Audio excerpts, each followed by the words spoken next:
With that being said, we live. We ballin'. With that being said, we live. There we go. There we go. All right, I'm ready for some baseball. Well, me too. Some good holiday action. Well, yeah. This is what 4th of July was made for. Mm-hmm. Absolutely. Also, yesterday, I had a realization. I was watching the Giants game.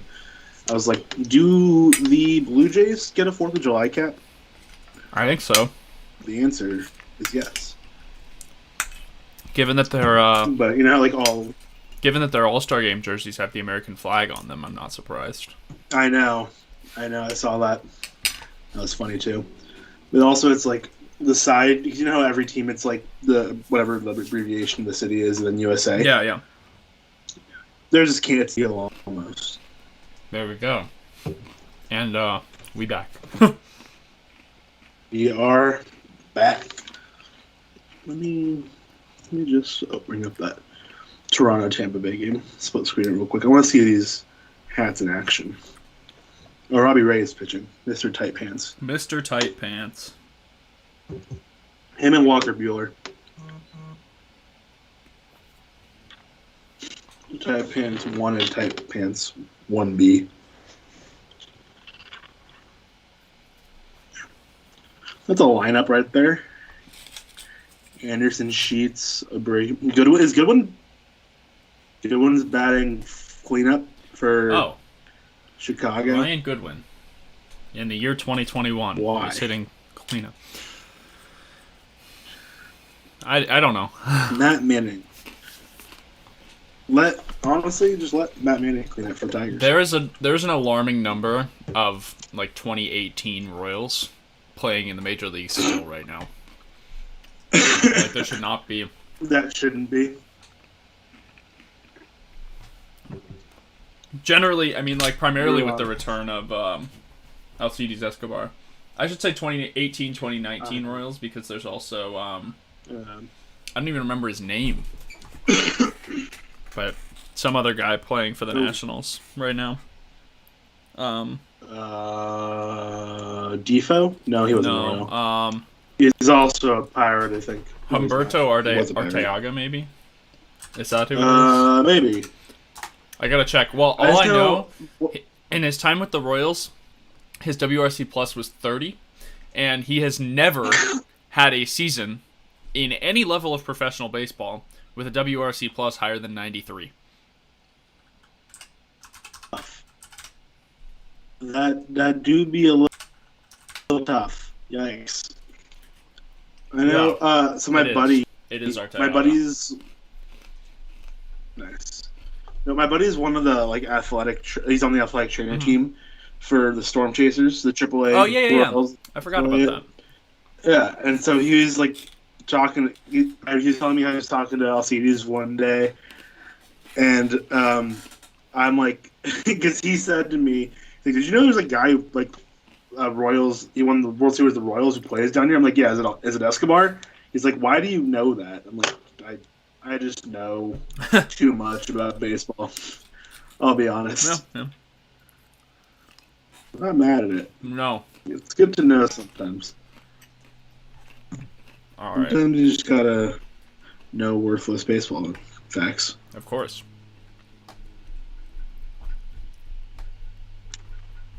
Who is this? Who are you? Is this Sheets? This is Sheets, yeah.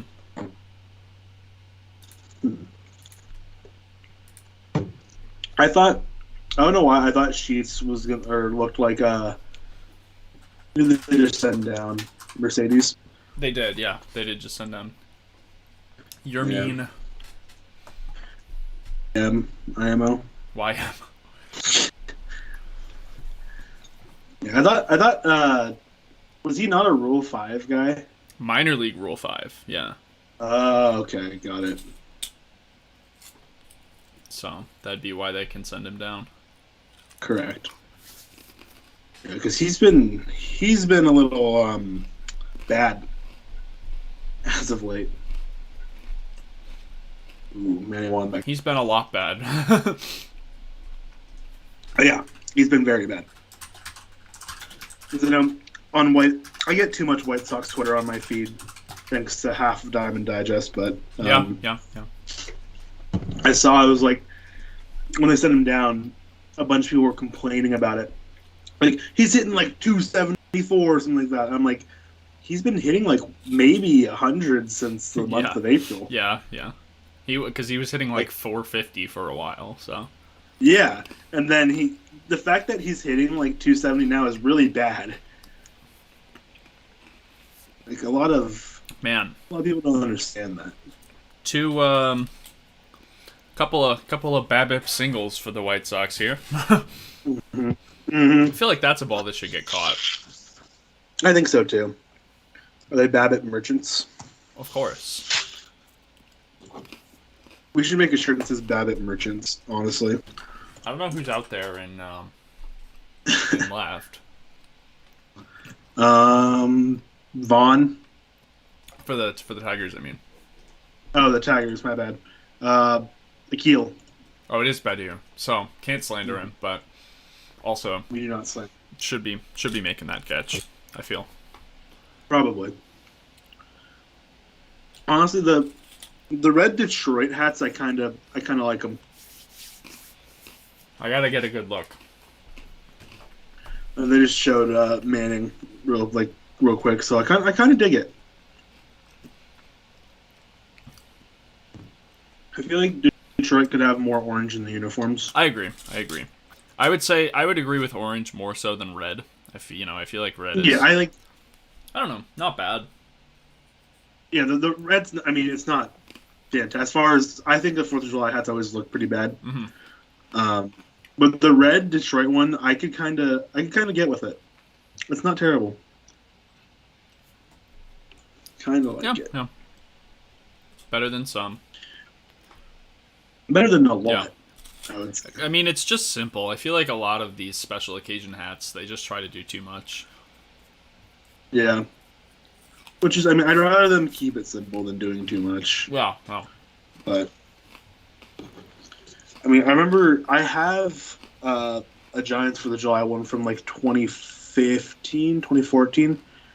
It was like a blue cap, like the navy blue with like the flag kind of like very faint, like behind the logo kind of deal. If you remember those hats. Uh-huh. I had one of those, a Giants one. I kind of liked it. Yeah. But, I mean, I didn't buy it for myself. I probably would never have bought it for myself. Yeah. But I wore it and I liked it. I mean, a lot of the hats are so expensive, too. It's like, it's hard to... Yeah. I don't know. To wait around. Sometimes, it's been a while since I've, like, gone out and, like, oh, I need this hat, like, immediately. A lot of the time I'll wait around until they go on sale and such. I did learn, though, to stop buying the snapbacks because the snapbacks are unnecessarily a lot more expensive. Mm-hmm. I like fitted caps a lot more. Mm-hmm. So this Twitter, the Mariners tweeted, "Please don't try to eat 76 hot dogs at the ballpark today. You can't do it." And the Tigers replied, "We say go for it."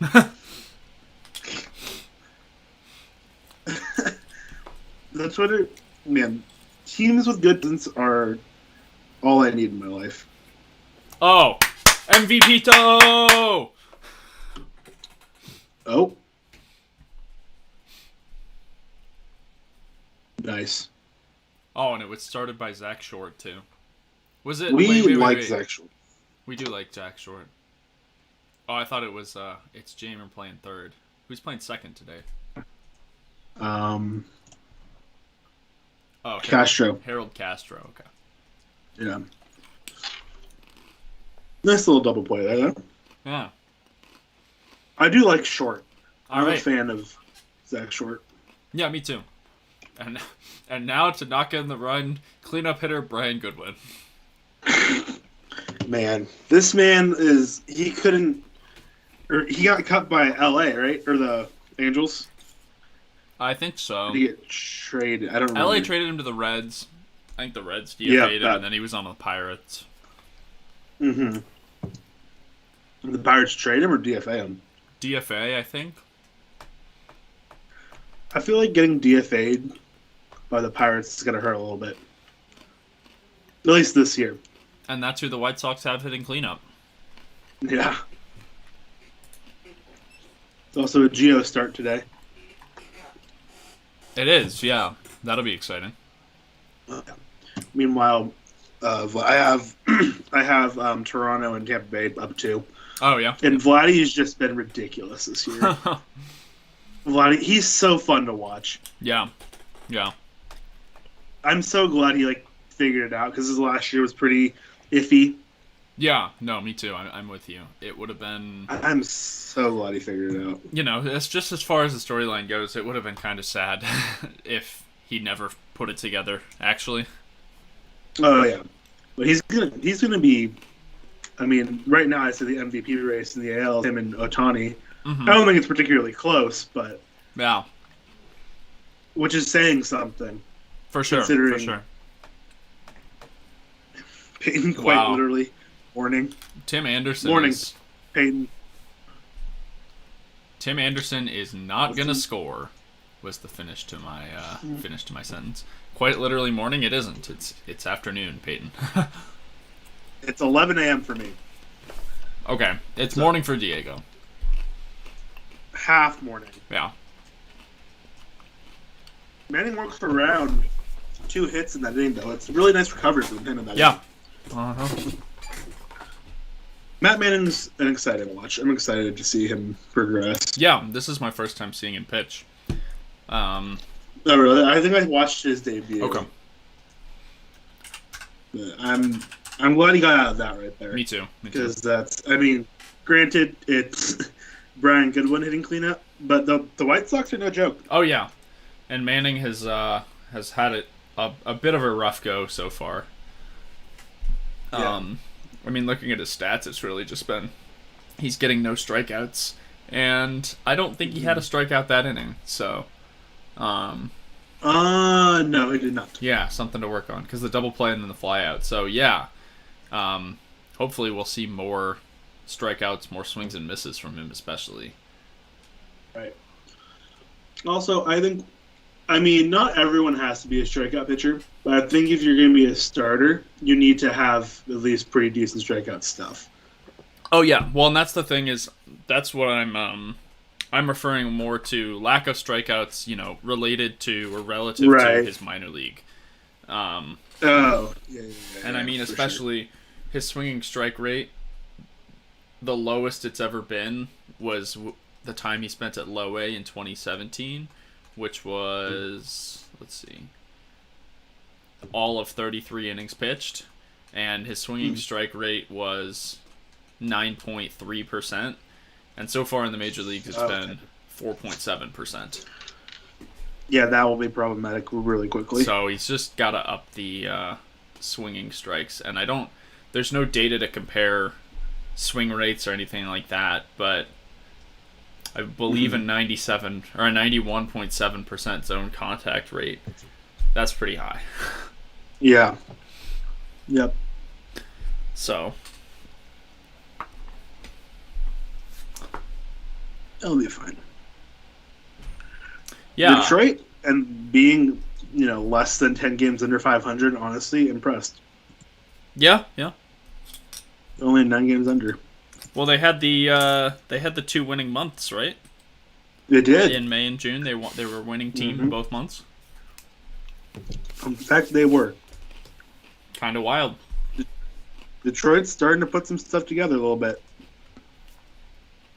Or it would appear that way. If only they would spend some money. Perhaps maybe they are. And it's tough, too, because it's still hard to convince yourself. The top 5 of their lineup aren't atrocious, but they're still not good, and that's one thing that Scott talked about pretty frequently was that as recently as last year, it's possible that that team had nobody on it that would still be on the contending Tigers.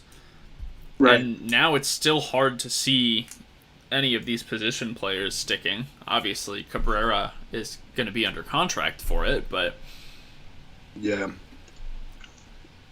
I mean, I think almost a nice play, but couldn't make the throw. Close though. I think Badu is going to be an important piece for the Tigers moving forward. Oh yeah, I think he could stick as a bench piece at a minimum. Yeah, I agree. And then Haas has been really good as a catcher. Oh yeah.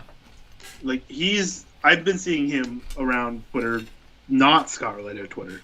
Yeah. So like other people talking about him. So. Yeah. And like Haas with their pitching staff, I mean, you can put together some good outings, like a lot in a row, which is way easier said than done. But how did you can get on the same page with them? How did the Tigers end up with him? See, and the issue with Haas, We'll find out. I don't know. The issue with him is that he's 28 already. Is it really? Yeah, he was drafted in 2011. Oh man, you're right. 7th round. So. How they end up with him? Let's find out. I don't know, but he had. I mean, as 2017, he had a solid season in Double A. I mean, it's believable that he could be a decent hitting catcher. So it says his transaction log on Baseball Reference: drafted by the Indians in 2011, purchased by the Detroit Tigers from the Cleveland Indians in 2020. So like a DFA situation, or either that, or just a trade for cash. Maybe. Yeah, it could be. I think that sounds like. Either way, but Cleveland just gave him to him pretty much is what it sounds like. Yeah, well, I mean, that's the kind of piece you want as a team in Detroit's position. So it's nice to see, and I mean, he's got a very high strikeout rate. Yeah, and he actually doesn't do too badly in the walk department. I mean, there's reason to believe that, given some of his minor league numbers, there's reason to believe that even if his bat cools down a little bit, he would take more walks. Right. Agreed. But I don't know about a 313 ISO.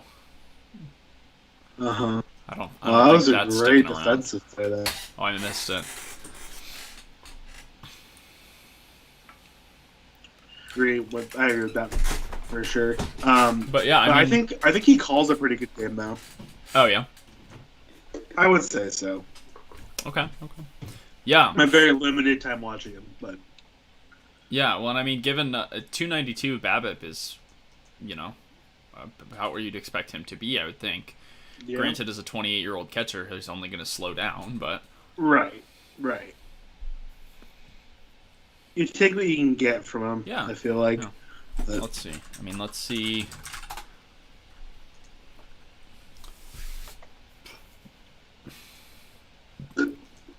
Oh, and at the plate we have should be a Kansas City Royal, Robbie Grossman. Good OBP. Mm-hmm. The walk merchant right here. Actually, instead of complaining about Grossman not being a Royal right now, I'm going to complain about the fact that Edward Olivares still can't stick on the Royals right now. That's fair. There's let me see if I can find the GIF, because someone made a GIF, and I don't know if you're familiar with this scene, as a Grossman ground out combined with the stolen base from Badu plates a run. So did they credit Badu as an error or a single? This looks like a single. Okay, so it is an earned run then. Indeed it is.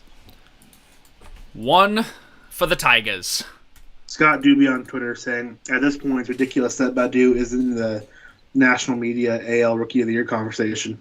Huh. I didn't realize they showed on screen a stolen base profile, and I didn't realize he was also doing that well in the stolen base department. I think they said he's 13 for 15. Something like that. Which is pretty solid.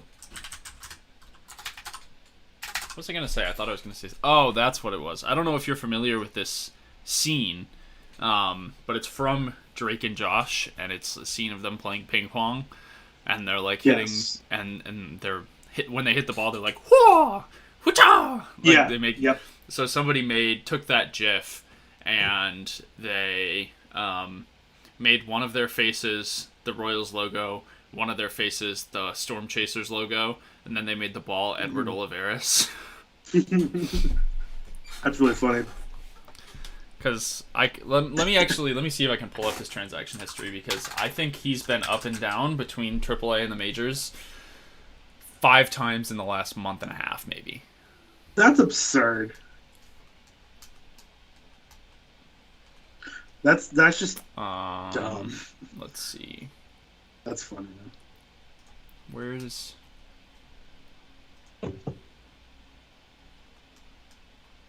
Didn't Savant used to have minor league or like transaction history on the bottom? I think so. Did they move it? Who? What's the guy's name again? Edward Olivares. Yeah, because I just have reference already up. And I know where to find it on there. I guess it doesn't have every transaction. It just says when he got to the team. He's part of the Trevor Rosenthal trade. He was. That was the return for Trevor Rosenthal. Was Olivares. Yeah, I'm not sure where to find that. I mean, it's probably in... I like to tweet about it, too. And that was before he was sent down today. I'm going to look at transactions. I think it's usually on MLB. Oh, okay. Here's MILB.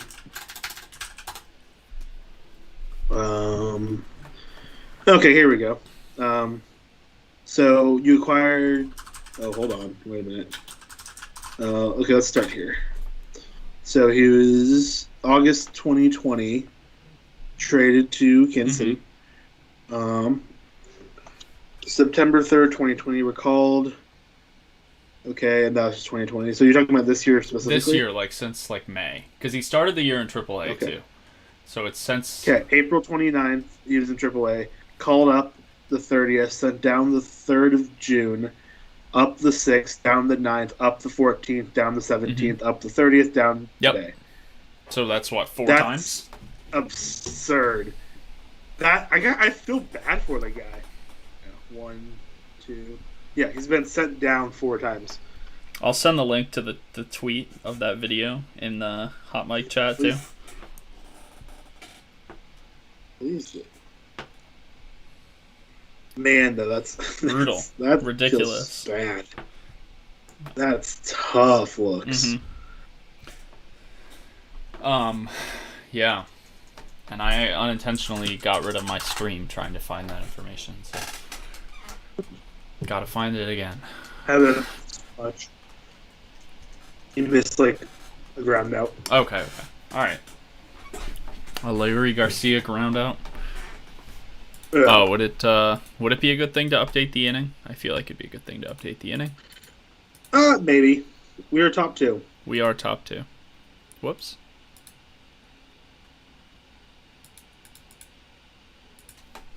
I don't know what I did. I remember for what?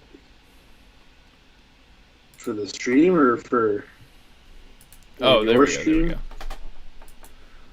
Somehow I made it so that I could not type in. Oh, that's not even what I wanted to type. You're doing great. We're in the 0th inning, everybody. That's my favorite inning. Yeah, so 3-2. This is like the count we were talking about. You know, where Manning ideally would be getting a swinging strike here. Right.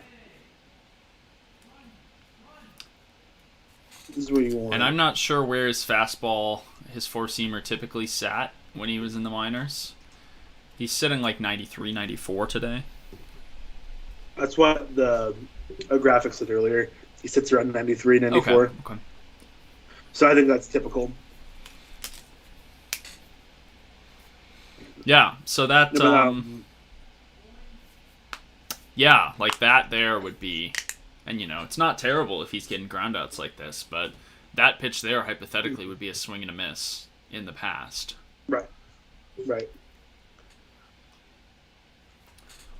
You'd want it to be a swing and a miss. But a 77-mile-per-hour ground out, not bad. You take those. You absolutely take those. Yeah, but no. So yes, and I sent it in our Discord. Austin Slater hitting an absolute bomb in Arizona. I didn't see it. At the time, it was projected 482. Wow. But then today they adjusted to 463, which is still really, really far. That is very far. I gotta go find that video then. Man, I don't know how I feel about those estimates sometimes because there was you may have seen it when the Cubs were in Milwaukee, and this is the only thing I want to talk about regarding the Cubs' most recent trip to Milwaukee. But Patrick Wisdom hit a homer, and it seemed like a tank, and they estimated it at 435. Yeah. So that one I was kind of like, I don't know. It looks like a bomb, and then it's not. It seemed. I mean, I just have a hard time believing it only went 435. I feel like it would have went further. Yeah, right. But that makes sense. And it's funny. So yesterday, when Slater hit that bomb, a lot of people are like, because he's had a not great season so far. Oh, okay. Austin Slater. He's hitting like 200. But a lot of people were like, he needs to get set down. It's like, give him time to work and stuff in the minors. Because the Giants had just sent down Mauricio Dubon. Oh, okay. So, people were like, Slater's next. And then he hits this tank to give us the lead. And then people were like, oh, maybe we were wrong. yeah. It do be like that. I'm like, you're not wrong. He still probably should go down and work on his swing, but... Well, and so here's the consequence of Manning not getting those swings and misses, is that 2 ground outs, and now he's got 2 more... he walked Eaton, and then another ground ball, and suddenly you're looking at 2 guys on, when he was cruising early in this game.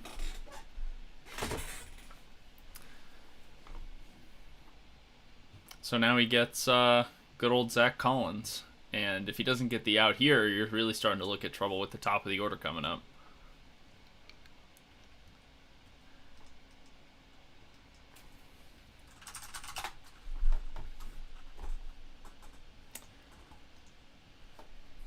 There we go.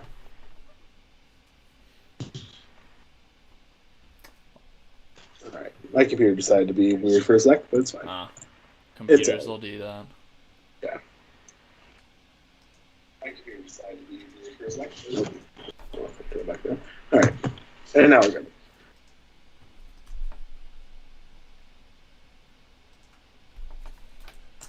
Anyway, you were talking about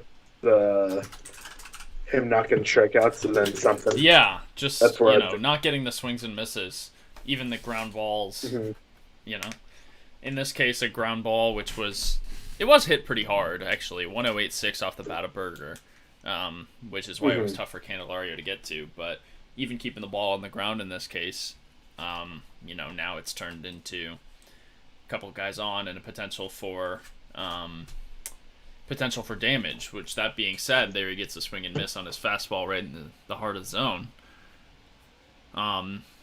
But, and even taking it back to the first inning, you got a really hard hit ground ball from Grandal, from Abreu that easily could have been trouble if it wasn't hit, at or near Zach Short at shortstop. Yeah, exactly. So he needs to start getting those swings and misses. And I'm sure it'll come. It's just a matter of when, I think. Yeah, I would think so. And this is also a pretty contact-oriented lineup in general. Yeah. But they're another ground ball. Oh, yeah. So aside, he's had one fly out, but other than that, I think all of the outs have come on ground balls. Yeah. So the Tigers infield putting in the work so far. Mm-hmm. I mean, regardless, it's a 1-0 game. So. Yeah, they've grabbed themselves a lead. And that being said, that the Tigers also only hit ground balls. They just happened to be, or how did Badu get on base? One found a hole, I think. Yeah. Or no, it's yeah. One found a hole, steal second. Steal second, yeah. Ground out. 2 ground outs to get him in, over and in. Yeah.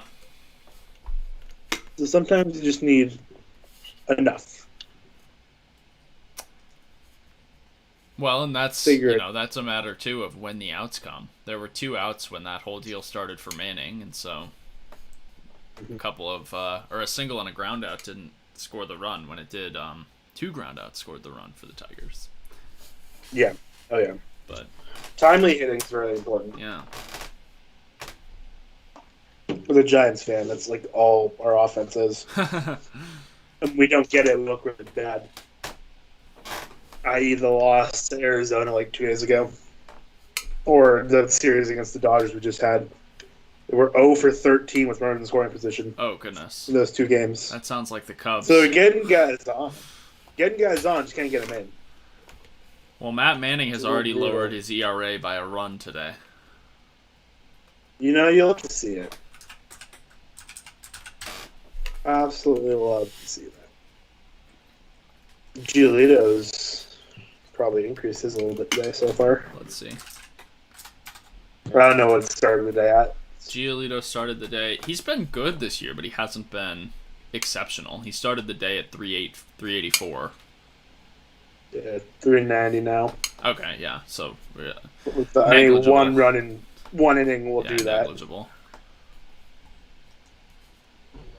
I mean, because Giolito, he has good stuff, but his season, he's just not exactly putting it all together. I feel like. Well, there's been some narrative, which I think Laz said it's dumb, but there's been some narrative that he's a lot worse in day games. Right. Which I think was fueled. I do remember seeing that. I think that was fueled by the what was it he kind of blew up a little bit on, was that the early game in Boston? Yes, I think so. It was the very beginning of the season. Early on in the year. Ooh, nice poke by Jamer there. Oh yeah. Oh, the same thing. Nice. Same thing goes for Giolito. Really, is if he can't get the swinging strikes, he's not going to have a lovely outing either. They're on an 0-2 count. He let. I didn't see what pitch it was. I thought it was a fastball, but it looks like a fastball. Yeah. He let Candelario get on base against him. Yeah. And now we've got Eric Haas. I'm not sure. Haas. Let me look at this pronunciation guide on him. Solid beard on him. He does have a pretty decent beard. I'll give him that for sure. Is it? I feel like Haas is the way you're supposed to pronounce it. That feels right. It could also be Haas, though. It could be Haas. Oh, it's Haas. Okay, Eric Haas. So it's not Hayes, which is the way I was pronouncing it.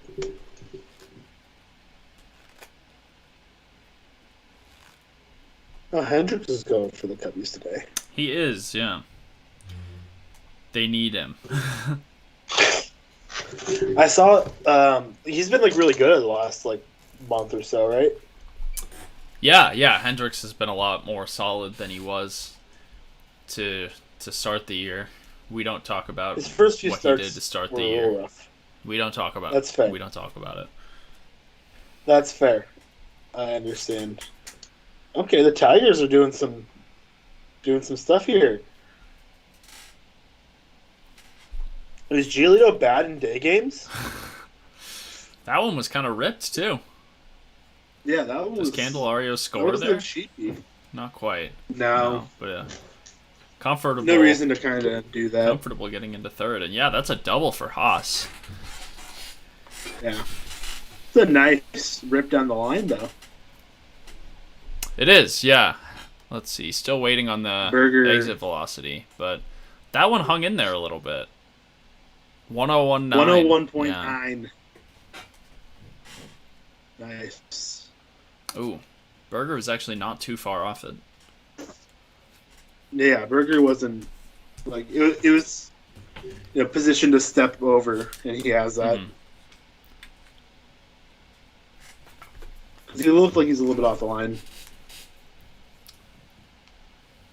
And now we've got what, Daz Cameron? Is that who this is? I believe so. Yep, playing center field today. All right. Swinging at balls that are known in the zone. Well, so now you get to the part, these bottom three hitters in the Tigers lineup are not exactly the damage doers. So. Absolutely. Oh, who's rocking the incredible mustache in the Tigers dugout? Oh, I didn't see it. Did I miss it, or am I behind? I think you're ahead of me, so you missed it. Then I just missed it. He's sitting right next to Casey Mize. It was quite a vibe they had going, actually. I really like Casey Mize. Yeah. I'm a big fan. Yeah. He's been quite good as of late as well. Oh, for sure. For sure. Oh, that's a rip that he just missed. Swinging for the fences there.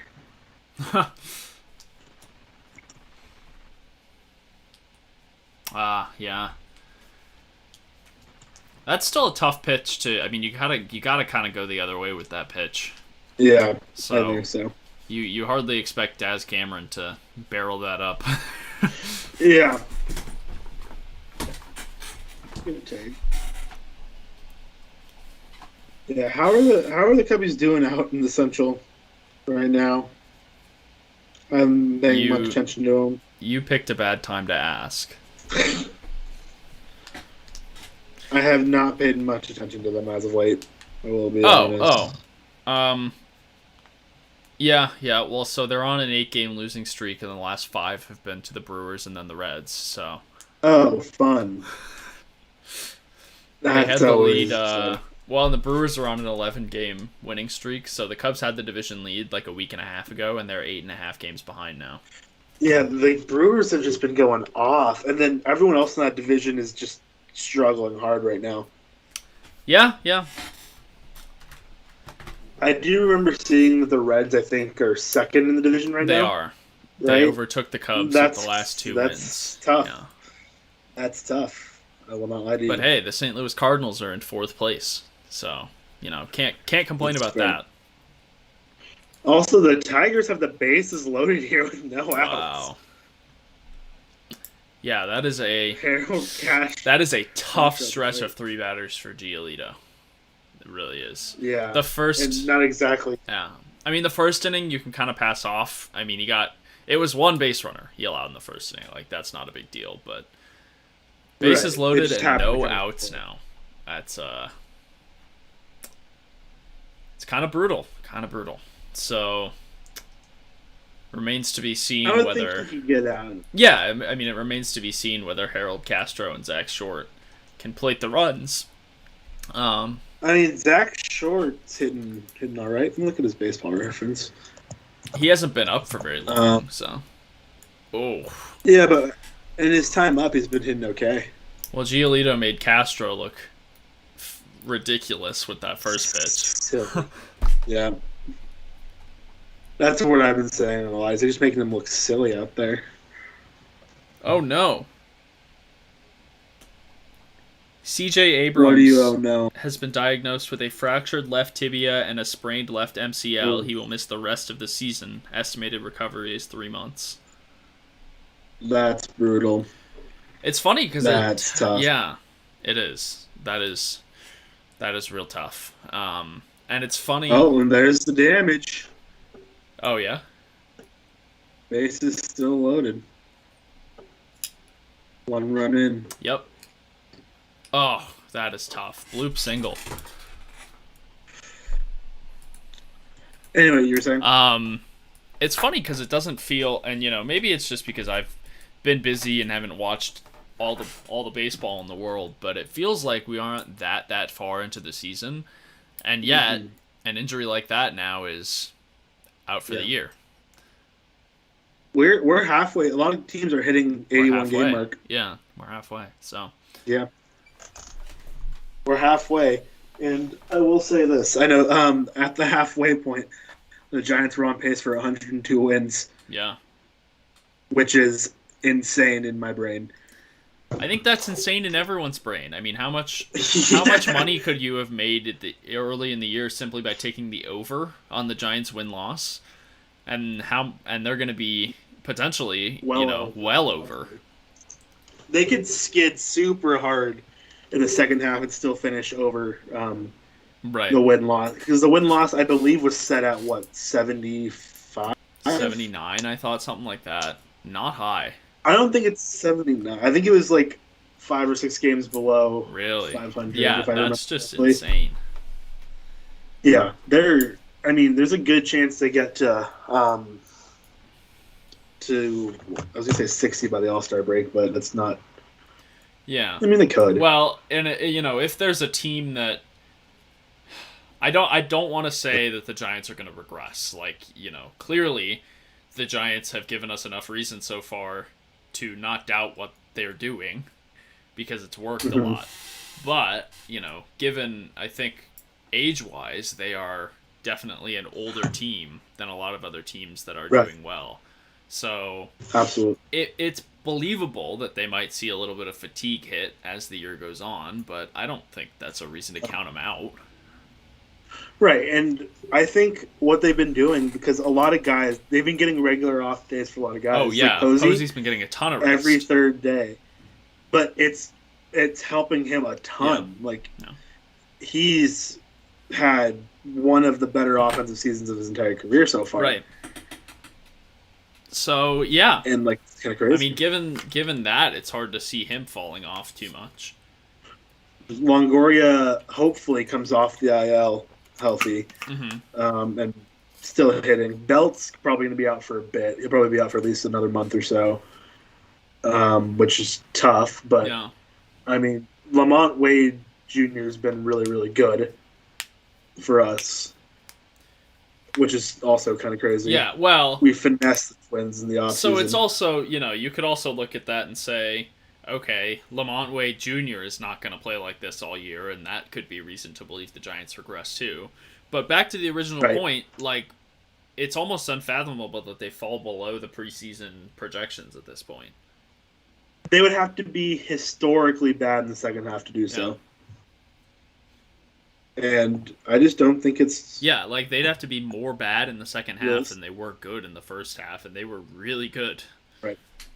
Yeah, they're sitting at 52-30 right now. Oh, there we go. So a Zach Short strikeout.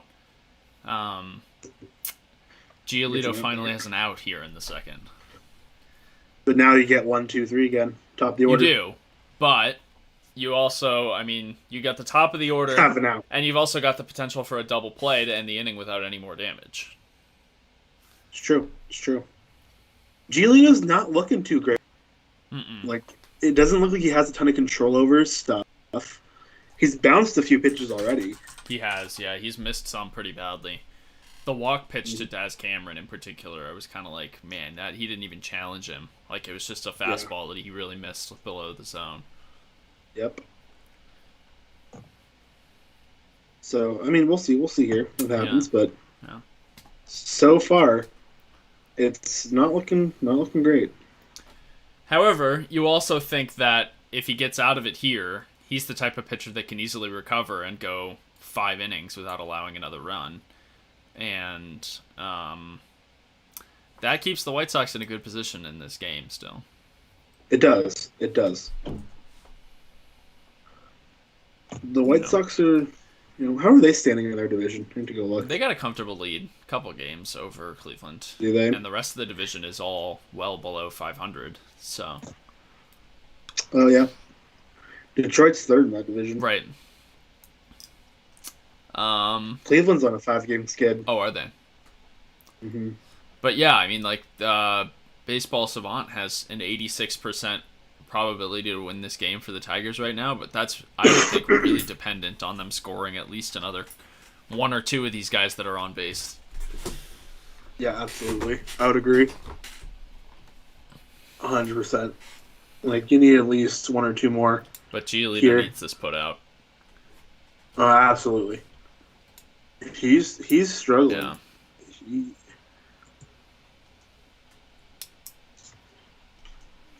Yeah, I will say the Cubs 4th of July hats look kind of clean. Yeah, the Cubs, I mean, given a blue and red color scheme, it's fair that they can make a good looking hat. Man. Ooh. 4-0 Tigers. Man, solid contact again. Yeah. Second and third. Gil Badu comes through. Man. Also, what a story this Badu has been this year. Yeah. I love it. Yeah, me too. Big fan. And that was a solid shot. Can't wait to see the number on that. Yeah, let's see it. 94-8. Yeah. Good contact. Good, solid contact there. Good piece of hitting. It's not given me an XBA on that, but yeah, I haven't got one yet either, but I'm sure it'll pop up here. Candelario's single at a 980 XBA. Yeah, that's what I was gonna say. Like, the Tigers haven't exactly crushed the ball, but all of their hits, for the most part, I mean, the Badu single had a 180 XBA. So in the first inning, they weren't really, stringing together the high XBA, but the Jamer single 980, the Haas double 790, the Castro single 560 XBA. So they're 910 expected batting average on that Badu double. A lot of solid contact this inning. They're putting it in the right spot. Oh yeah, I mean, hit it where they ain't. Hit it where they ain't. Badu's 910 XBA. Yeah. Crazy.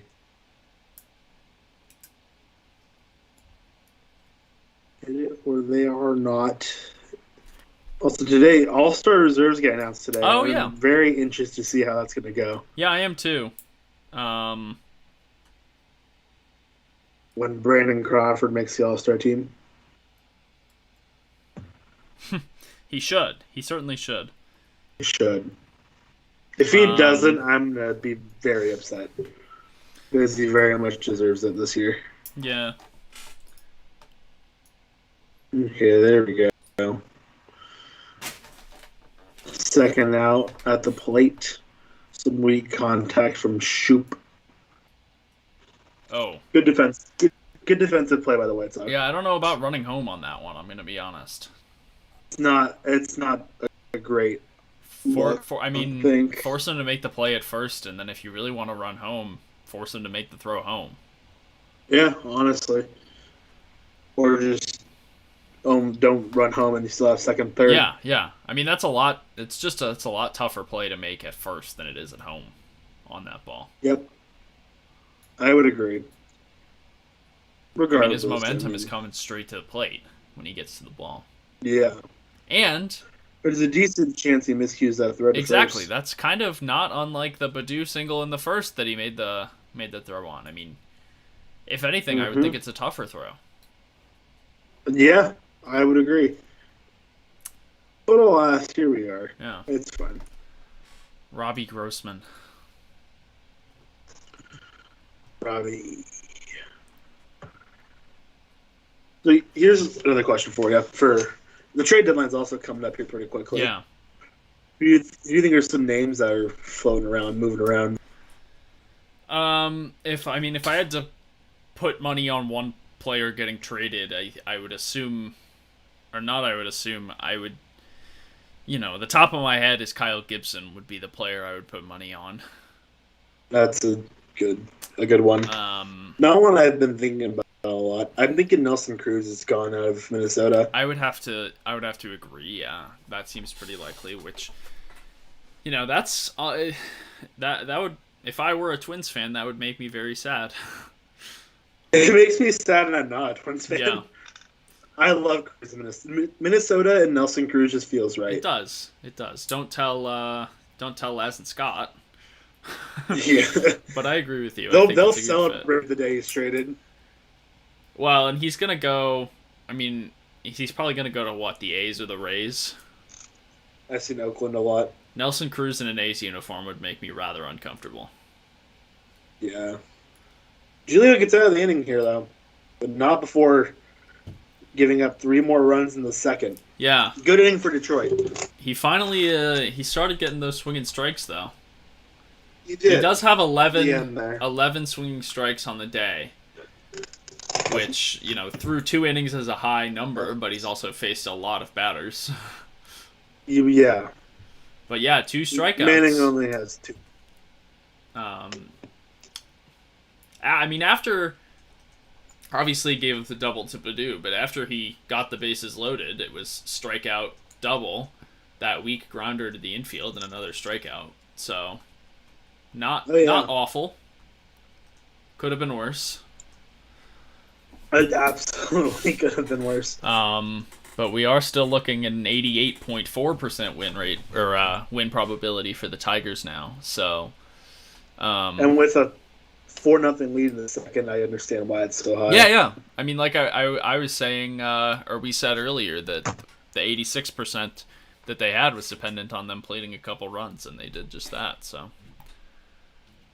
Oh yeah, exactly.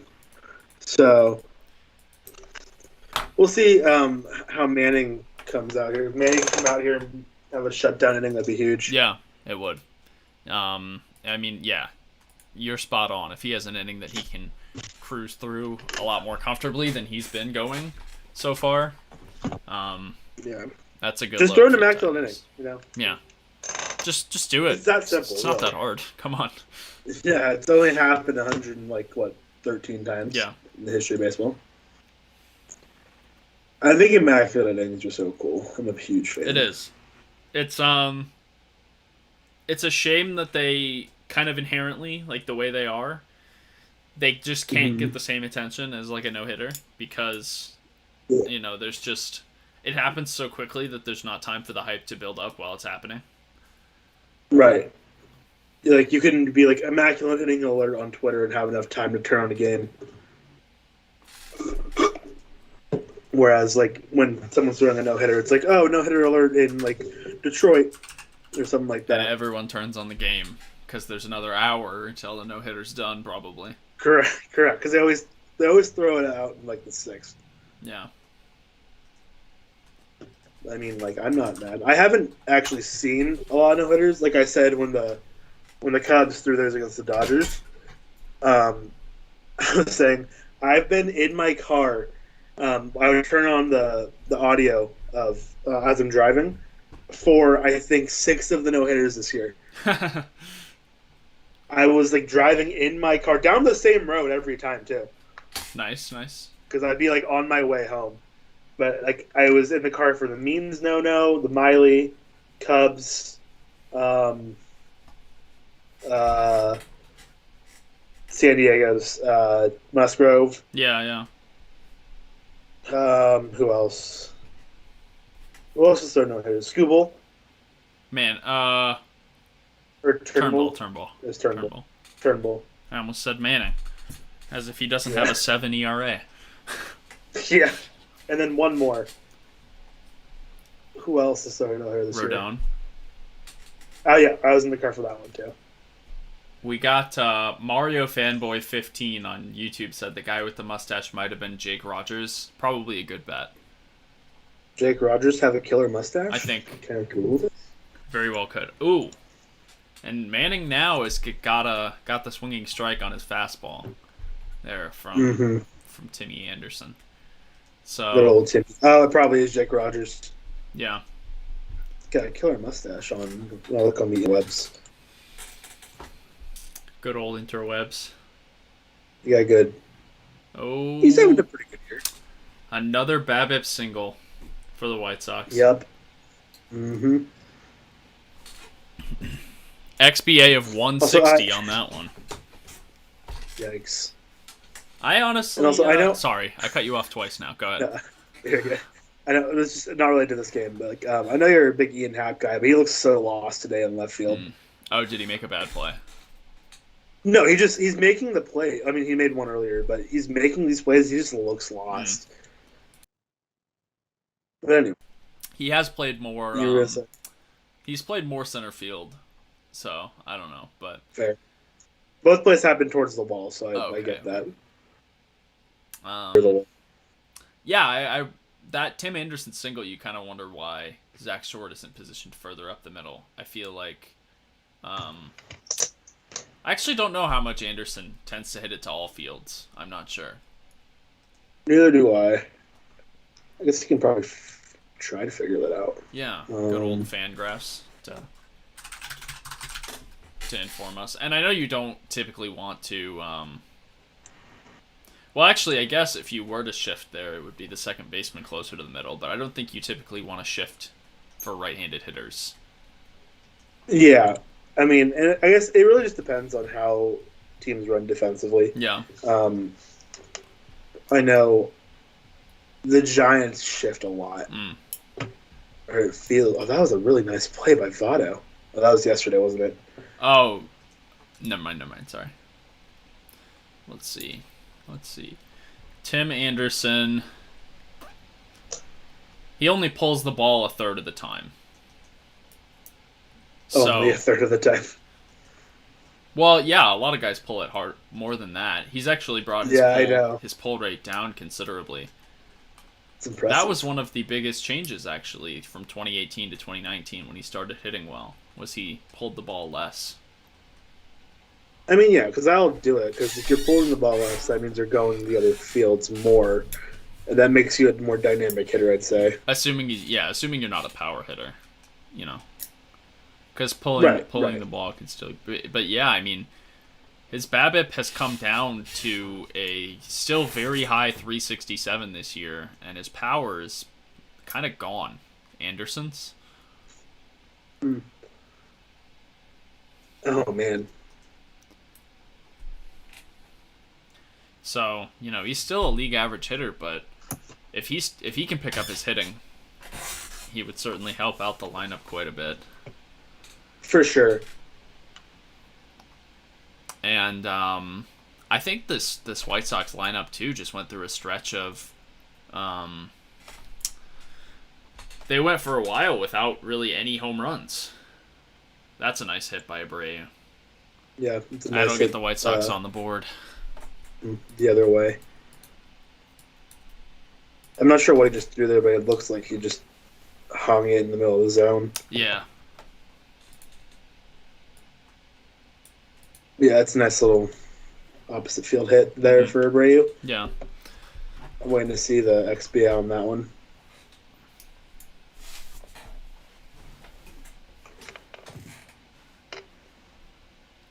Yeah, Manning's stuff has been, I feel like, very iffy today.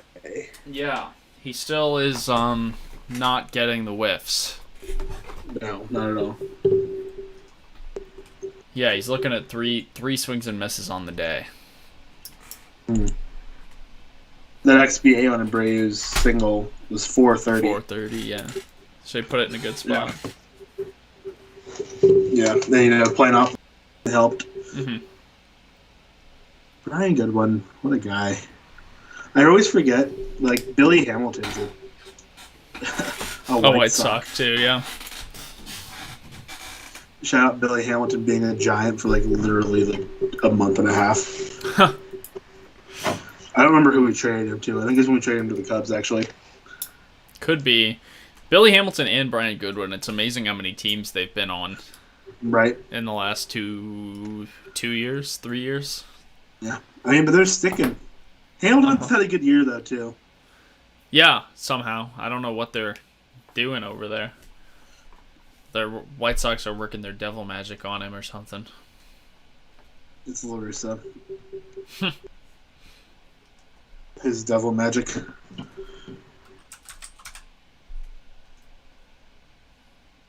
Come on, man. Do something here. I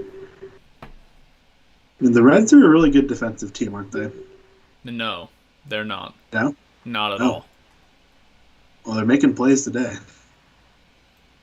They have Eugenio Suarez as their starting shortstop. They have both Jesse He's playing Winker. third. Oh, he's playing third? Did they put someone else at shortstop now? Let me look. At least today he's playing third. Shortstop is Farmer. Oh, he's not a shortstop either. No, I don't know. Suarez just made a good play at third. Oh, okay. Really what I'm getting at. And like it looks like they've made some decent defensive plays today. Oh, that was not a good one. Suarez is the second worst player in baseball by OAA defensively. Really? Yes. Who's the worst? Xander Bogaerts. Love that.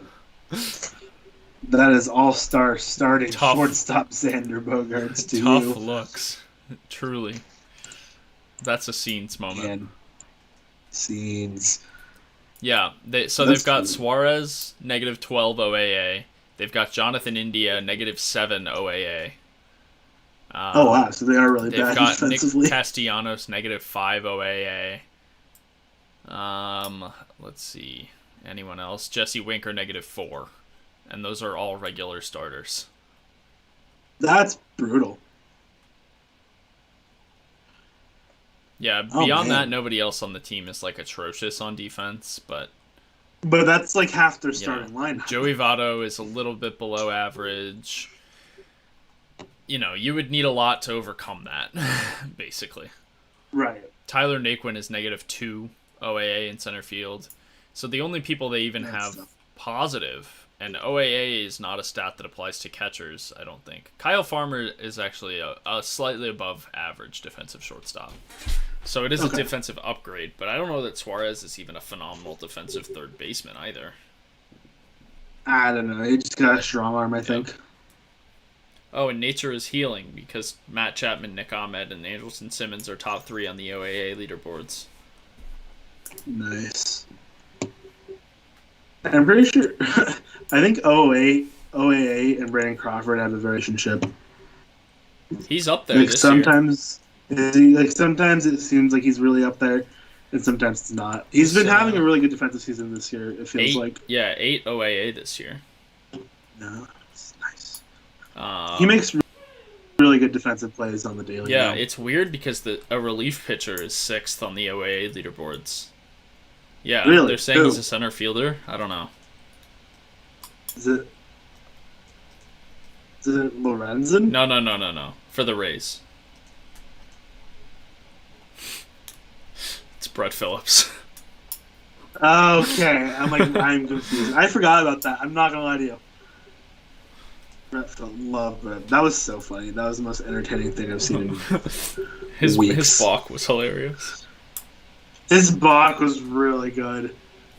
And him sprinting out from the bullpen. Oh, that'll score another run. The fact that they let him warm up in the bullpen, I think, was really funny. Yeah, for sure. That was good. Yeah, Manning struggling a little bit here in third. Hasn't had a clean inning yet. No. Let's see, what is his? What's he looking like? His ERA is still going down so far. Granted, he started in like the 8s today. So He did, I think he was like 8-14 to start the day. Something like that. He's 7.94 now. Yep. He's throwing a lot of pitches already. He's already at 57 pitches. I mean, so is Giolito, though. Giolito to get through 47 pitches. Yeah. That's a good pitch count. I don't don't the Tigers have a pretty good pitching coach right now? I believe so. I think both these teams do. I would think. If I were the Tigers, I would prioritize pitching coach, like, for sure, making sure you get a good one. Yeah. With all the young arms they have coming up and like, playing regularly right now. Yeah. Well, and their division rival is showing what can happen to good young arms if they don't have a great pitching coach. Yeah, that's fair. I don't really know what's going on there. I just know that there are now a considerable quantity of people calling for Cal Eldred to no longer have a job. Man, Matt Manning really has not produced like any swings and misses. Nope. Another single up the middle, and he's out of the game. That's it. That'll do it for him. They're pulling him. He did not get through 3 innings. No. It's a tough start for him. That is.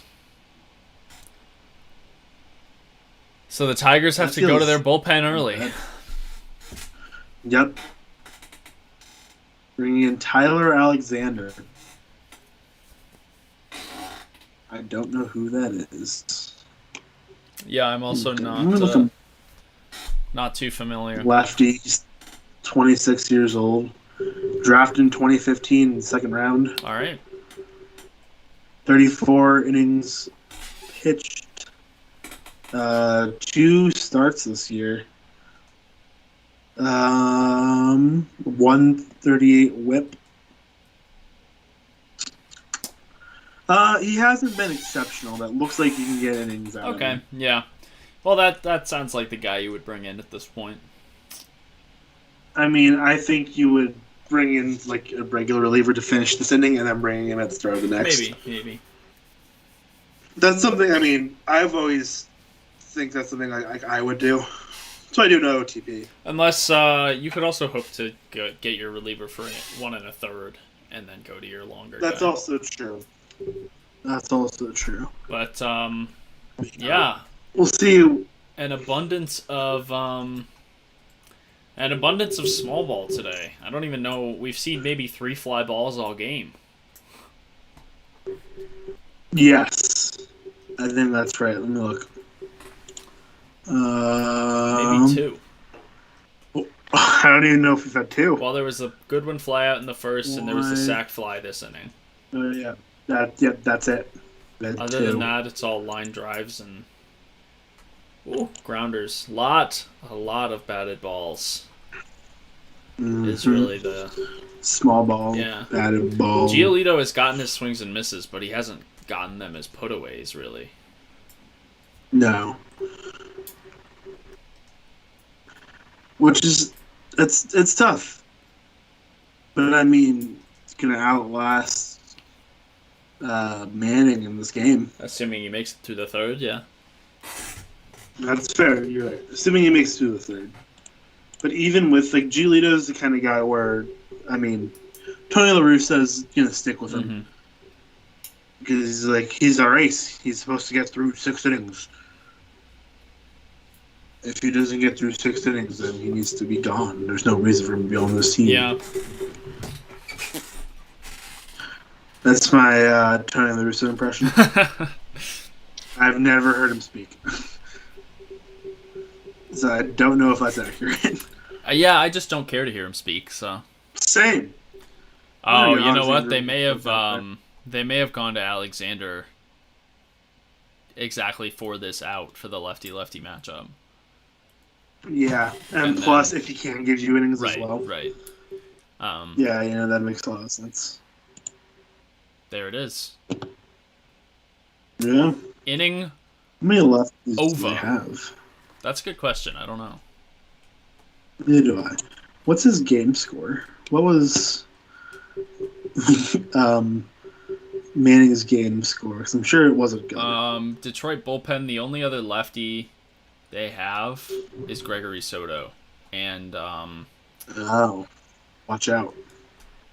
And Daniel Norris. I think someone Maybe. Norris. Yeah, Daniel Norris. Chuck Norris, actually. However, Daniel Norris has a 6.44 ERA, so he's hardly a better option for you than Anderson.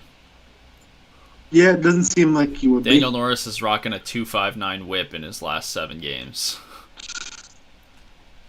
That's impressively bad, honestly. Like, really. Yeah. What is... Oh, Daniel Norris also pitched 2 days ago. So hypothetically, he's available, but didn't go hypothetically. to him here. But yeah, so if you're looking for the lefty-lefty matchup, it's maybe a little hard to justify using Soto at this point, even if that is a pretty high leverage play variance there. I think it makes a lot more sense to do what they did. Like, yeah, that makes so much more sense to do. Go to the lefty. That will also probably give you like 3 innings. Right. 4 innings. And I would argue that in general it's hard to come up with no justification for a move that AJ Hinch makes. Yeah, that's true. AJ Hinch is a good manager, I'd say. AJ Hinch, manager of the year in Detroit? Question mark. I mean, I think if the Tigers finish anywhere near-ish 500, I think there's a reasonable argument. Yeah, I don't know that the voters will actually, do it, hear it. The voters actually also think Gabe Kapler's a good manager, so like, yeah, he's not great. He's not as bad as it be, but he's not great. Yeah, he's only the reason for what, like 8 losses this year? Yeah, 8 actually, exactly. I haven't attributed a lot of losses to him lately. Most of it's been on the offense. Yeah. Which is funny because the offense has been good, but it happens. So it goes. They've been kind of cold the last couple of weeks, which has been the cause. Our pitching is really what keeps us alive. Yeah. Which is kind of weird. Because last season, our offense is what kept us in games. Yeah. That was the expectation. There's a nice. There we go. Was that not a strikeout? That was strike 2. Seems like Giolito is still kind of trading, or swapping between. Occasionally, he'll swap between pitch in the zone and pitch just way out. Yeah. Like I don't think he has great control he's made a good amount of competitive pitches today. It's just he sprinkled in a good amount of utterly non-competitive pitches. Yeah. I agreed. Like there's a lot of easy takes in there. Yeah, see that's 2 in a row. He gets to 1 and 2, 1 and 2. And he just then doesn't throws really 2 come close. non-competitive pitches. Yeah, and gets himself into a 3-2 situation.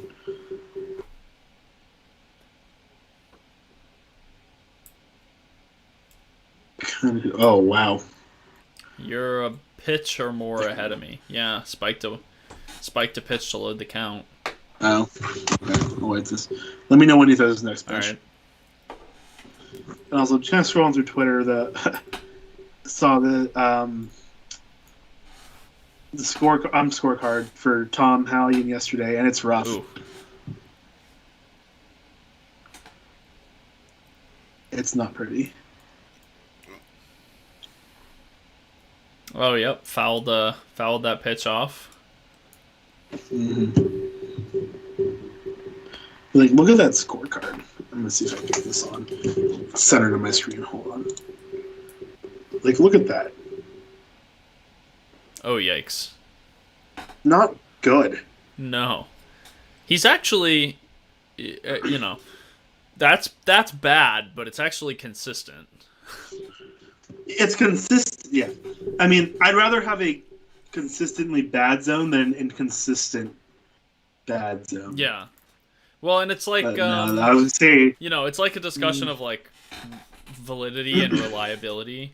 It's like if you're not reliable, you can't even sniff validity, but you can be reliable. You can be if you're reliable without being valid, at least you're reliable. Yeah, exactly.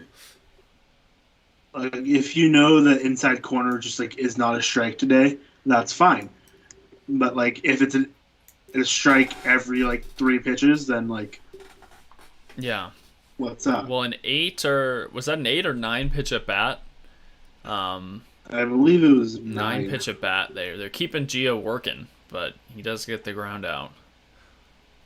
Mm. Yeah, 9-pitch at bat for Miggy, which is impressive. Yeah, Gio might be out of this game in like the 4th inning if they keep having him pitch or throw so many pitches. Yeah, and yeah,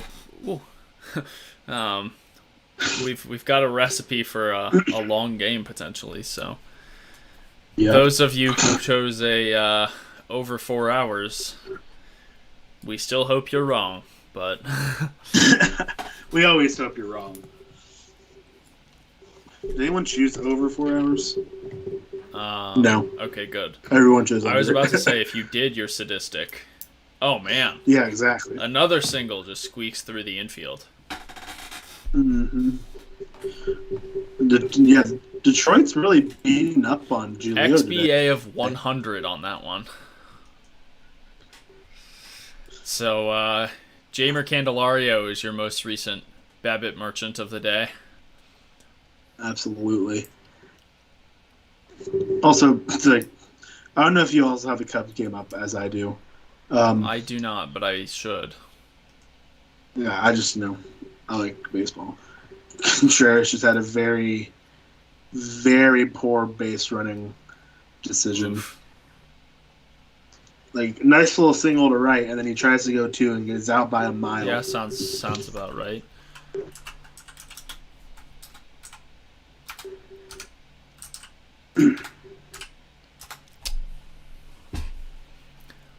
I'm going to turn the Royals game on as well, except Brad Keller is pitching, so this has the potential to be equally frustrating. That's fine. No. Don't don't make me call you a sadist either, Diego. That's fair. I understand. I just kind of been scrolling through games. I just kind of settled on this, the Cubs-Reds game, because it's been a fairly good matchup. Yeah. They're also in the, about to go mid-5 there. Yeah, that game's cruising more than this one is. Zooming. Yeah, I forgot, low-key, games can be short. Because at work, our games are consistently, 4 or 5 hours long. Oh, yeah. And then, but that's just independent league ball. Yeah. And then, all the games we do here feel like they're taking forever. Yeah. So I'm a game can be short, 3 hours. I went to a Mariners game 2 weeks ago, and it was a sub 3 hour game. Wow. It was 250 or something like that. Super quick. Who would have thought? It was the Mariners Rays series.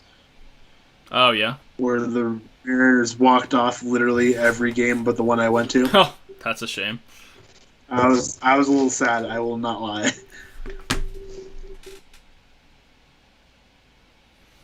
But it's fine. I just like watching baseball. Yeah. I'm good at the Giants game in a couple weeks when I'm back home. It is always sad to miss a walk-off though, or thinking that you could have missed walk-offs like that. Right. Man. That's a double play. Oh. Heck of a double play there. Did I get ahead of you again? Oh, yeah. Why are you running on that? I don't know. And running so aggressively. Yeah, that's a foolish mistake by Jamer. Yeah, I want to see why. Oh yeah, I'm gonna look at this pitch. All right. Well, with the end of the 3rd inning, we're gonna go ahead and take a quick break, and we'll be back for the top of the 4th. Correct.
All right.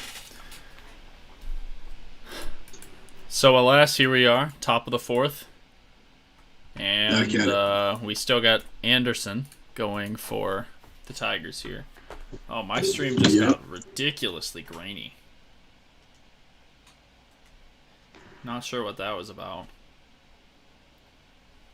Oh, I didn't even realize I was so far behind. Where are you at right now? What happened? I can't tell because it's so grainy. Fair enough. Because I went back to rewatch that Devil play and I forgot to go back ahead.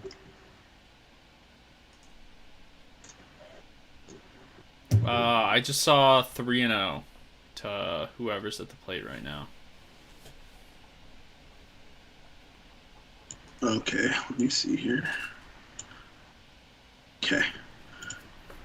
I believe Sox math. I missed Sox math. Oh, no! Boo. Take the number of Sox games left before the All-Star break after today, multiply the number of MLB teams other than the Sox and Tigers Edwin Jackson played for, which currently have the same name as when he first played for them. What the heck? So it wants Edwin Jackson teams besides... That would have to be 11, right? Because I would assume he played for the Expos. Yeah, I would also assume he played for the Expos. Devil Rays, maybe? Oh, maybe, so yeah. Could be 10, right? Because he played for 14 teams. Yeah, he played for the Dodgers, the Devil Rays, yep. Devil so Rays, they don't count. Oh, he also played for just the Tampa Bay Rays, though. Oh, okay. So they are going to count. And then the Tigers, Diamondbacks, White Sox. Did he Cardinals, play for the Expos? Nationals, Orioles. Didn't look like it. Padres. They have the Miami Marlins. Oh, and the Florida Marlins? But I don't think he played for the Florida Marlins. Oh, he didn't? Doesn't seem like it. Because the beginning is... Because he broke into the league with the Dodgers. Was there from 03 to 05. And the Devil Rays. But he was also a Tampa Bay Ray.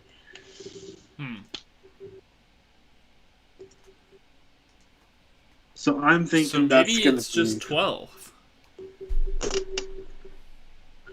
That's what Laz said. Huh.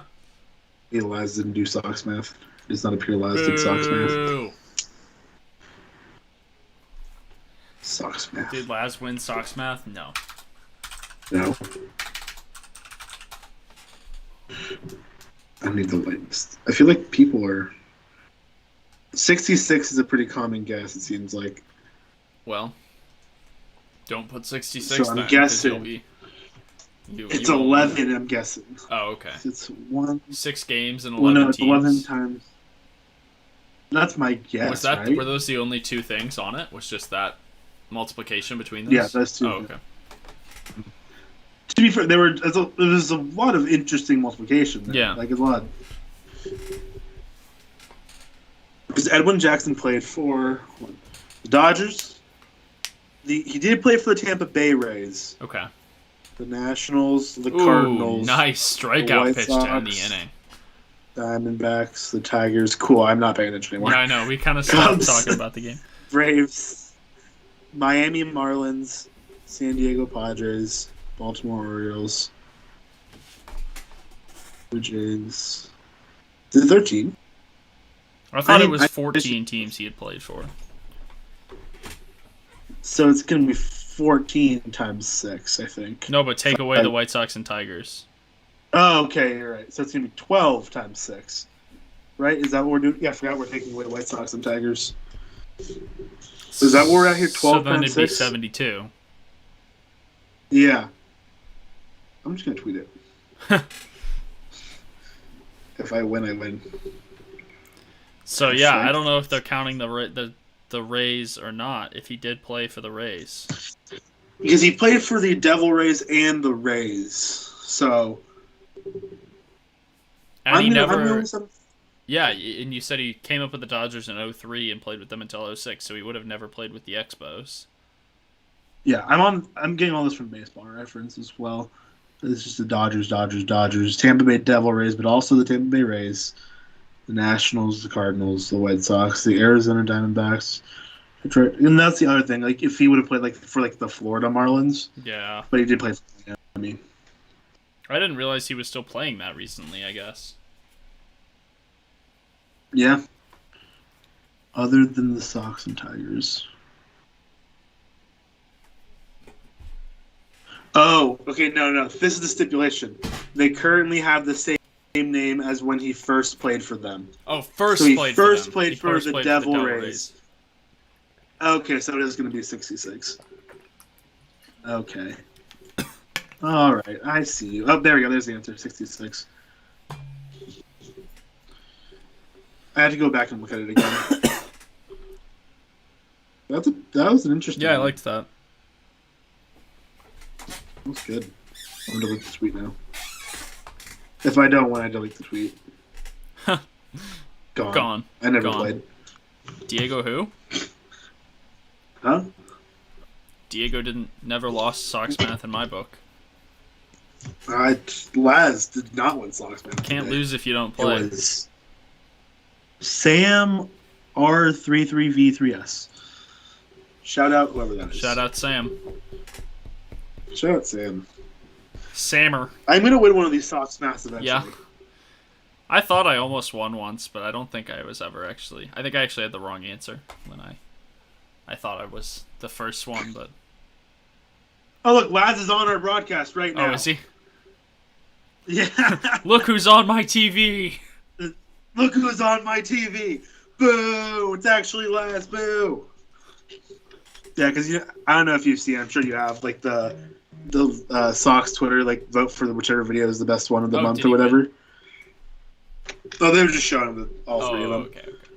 Stills of them all. Are you just way behind me again? I'm not sure. Or... Well, I was on the Detroit broadcast. Oh yeah, I'm on Chicago broadcast. Let's see.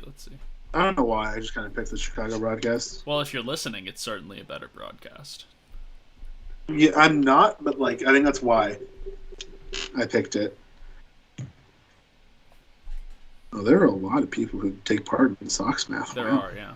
It's grown, I think. A lot of people can't do math either. Ouch. A lot of these answers are very wrong. Like what? 25, 15, 22. 25? 24, 26. Did they think the Sox only have 2 games left? Well, 25... So, 300. No, but 25 you can only get by 5 times 5. So you just have no idea how many teams Edwin Jackson played for. I'd imagine that's probably it. See, this person got the 11 right, but forgot to multiply the 6. Oh. Or maybe they just don't know how many games the White Sox have left before the break. This is the last one. This is it. That'd actually be funny if they did that in the last game before the All-Star break. They're after today, how many games the White Sox have left before the All-Star break? And then they made the other ones just absurdly impossible. The amount of money that Shoeless Joe Jackson bet on the Cincinnati Reds to win the 1919 World Series. And that'd be funny. I don't know. What else could you come up with that's just absurd? The RPM on Giolito's 7th fastball of the day. Yeah. And it's just 0 the whole time. Yeah. Times the amount of time it would take to flood the state of Utah with a garden hose. Oh, don't worry, I got that one. We have it. Don't worry. In milliseconds. Oh boy. I got it in years, so I mean. So you could get there. I think I have it in hours too, actually. Oh, okay. So you're not too far from milliseconds. No, I just need to multiply it by a lot of things. It's fine. By several things. I mean, it was not as much as if it was years. I also have it in years. Those are still up on the board. Shout out the whiteboard. I have the whiteboard. Yeah, I've got the board with everything on the top. And then at the bottom, I just left the thing. You can't see them right now. The Pokemon are in the way. Oh, another Harold Castro single, that was? Giolito has not been particularly successful with the bottom of the order, which are... He's not. Those are guys he should be getting out. And he's just struggling, which is kind of weird. Because he's struggling with the bottom of one of the worst lineups in baseball. Yeah. But also, shout out Detroit for staying on top of him, though. Yeah.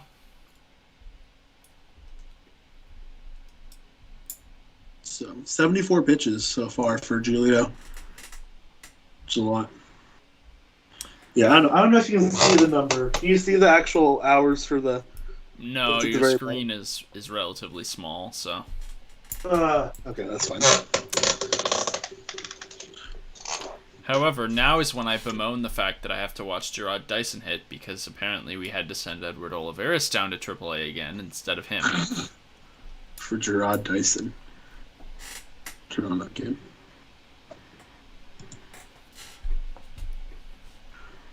What does the Royals lineup look like nowadays? I mean, like, good. Not that good. Good? Not that good. Good 1 through 4. It's like Salvador Perez can't ever get a full day off because he's going to DH on the days when he doesn't catch bad. Yeah. Which, that is something that I'm concerned about heading into, the All-Star break. Is how little rest he's actually had. The Royals have played. I don't know how many games. But I mean, like, every team has played somewhere around 80 games. Salvador Perez has appeared in 82 games before today. That's not good. That is a lot of. Is that all of them? That might be all of them. Yes. Let's see.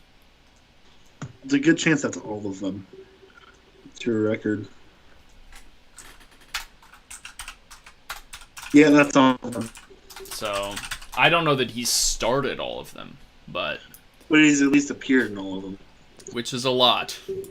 Yeah. Mm-hmm. And I mean, like for the Giants, what they're doing with Posey, it's like, if he has the day off, he has the day off. He might pinch hit, but he won't stay in the game. He'll be done. Right. Which is helping him tremendously. Mm-hmm. Yeah, and I can't say as well how taxing it is for him to DH every however many days, as opposed to just sitting on the bench, but I don't know. It's it is a little troubling. It's a little troubling to me. In the home run derby, I'm excited for that. I was so confused. Like, it's such a confusing pick to me. You think so? Yeah, I'm like, sure. Like, it feels good. He definitely has the power to be in that home run derby. Yeah, there's just no reason for it, Why? Like, there's no need for a Royals player to begin with. I would have liked to see 2019 Jorge Soler in the home run derby, but I'm not. Oh, I would have loved to see. I'm not convinced that Jorge Soler now could even connect with the pitches being thrown to him by whoever he picks in the home run derby. Yeah. The home run derby is going to be really good, though. I feel like I like the field so far a lot. Yeah, and of course, Ohtani, Polar Bear, Pete Alonso, Perez, and then Mancini. Trevor Story. Gosh, Trevor Story is going to be the hometown rep. I don't know who. Is there anyone else? I think that's all we know so far. There's 3 spots left. 3 spots remaining. It's kind of sad Vladdy's not going to do it. I get why. Now, Giolito, he does have 21 swings and misses on the day now. Yeah. Does he? Man. Yeah, Vladdy is one of the few that we have confirmed not doing it. Yeah, which is kind of sad. Yeah. Because he mashes. But, again, 100% understand why. And we know Aaron Judge isn't doing it either. Right. I think we could see... I honestly think we could see, like, Matt Olson or Matt Chapman in it. Olson would be fun. Well, Giolito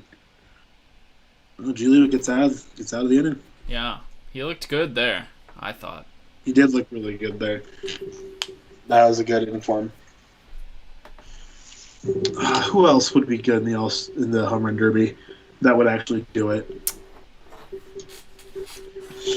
Well, Schwarber just got hurt before, not long before. I know. I'm so sad. It's the only thing that could have slowed him down. Was an injury. Yeah, it was an injury.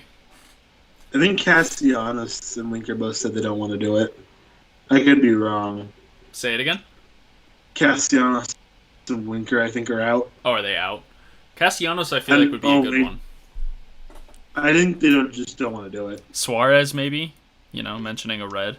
As much as I hate it, I think Muncy could do it. As much as I hate Max Muncy. I don't know. I feel like there are better picks than Muncy. Well, there are better picks than Salvador Perez and Trevor Story. So Story, yes. I actually think Perez is a decent pick. I think so too. But I'm saying there are better. Muncy is cranking homers this year, more than I thought. Mm-hmm. Goodness, yeah. Muncy's been really good this year. Yeah, and I hate it because I don't like Max Muncy. His strikeout and walk rates are both identical. Like giant killer. Are they? Yeah, 19.2 for both, which is absurd. Yeah. He's slashing 261, 416, 553. Wow. Yeah, he's had a really good year. I hate it. I'm trying to think who else would be fun to watch in the home run derby. Your mother! I think Nolan Arenado. Okay. All right. But I think, actually, Nolan Arenado in the home run derby would be awesome to see. Yes, but no. Just because it's backing quarters mostly, yeah, but... Yeah. But also, Nolan Arenado overhyped. I mean, you're not wrong. I would love to see him be able to hit in front of the hometown crowd again. Yeah. And just get ridiculous ridiculous It'd be it would feel good. Yeah. Can't argue with that. And honestly, I can't think of a ton of other guys. Yeah. He's hitting a lot of home runs. Let me just look at the home run leaderboard. I mean, Eloy would be a good pick from this White Sox team if he were healthy. Adolis, maybe? Yeah, Adolis. But do we know for sure that Gallo is out of the home derby? I don't think he said he's out. So Gallo could be a really fun pick. Gallo would be a wonderful pick.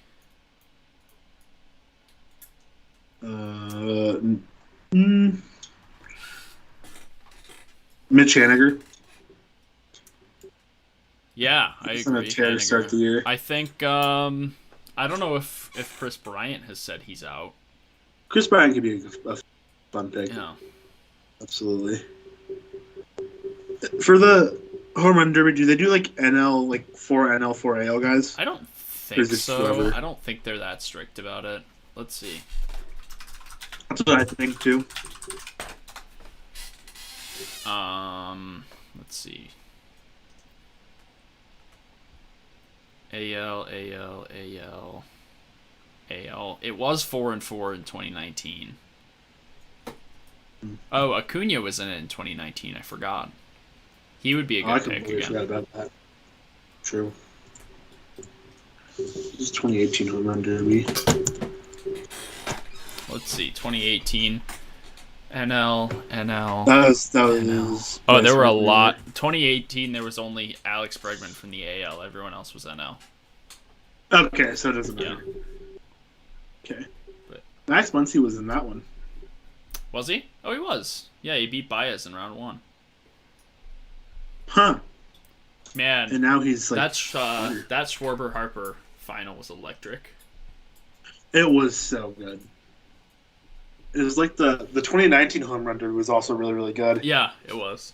Man, throwback to Miguel Sano being in the home run derby.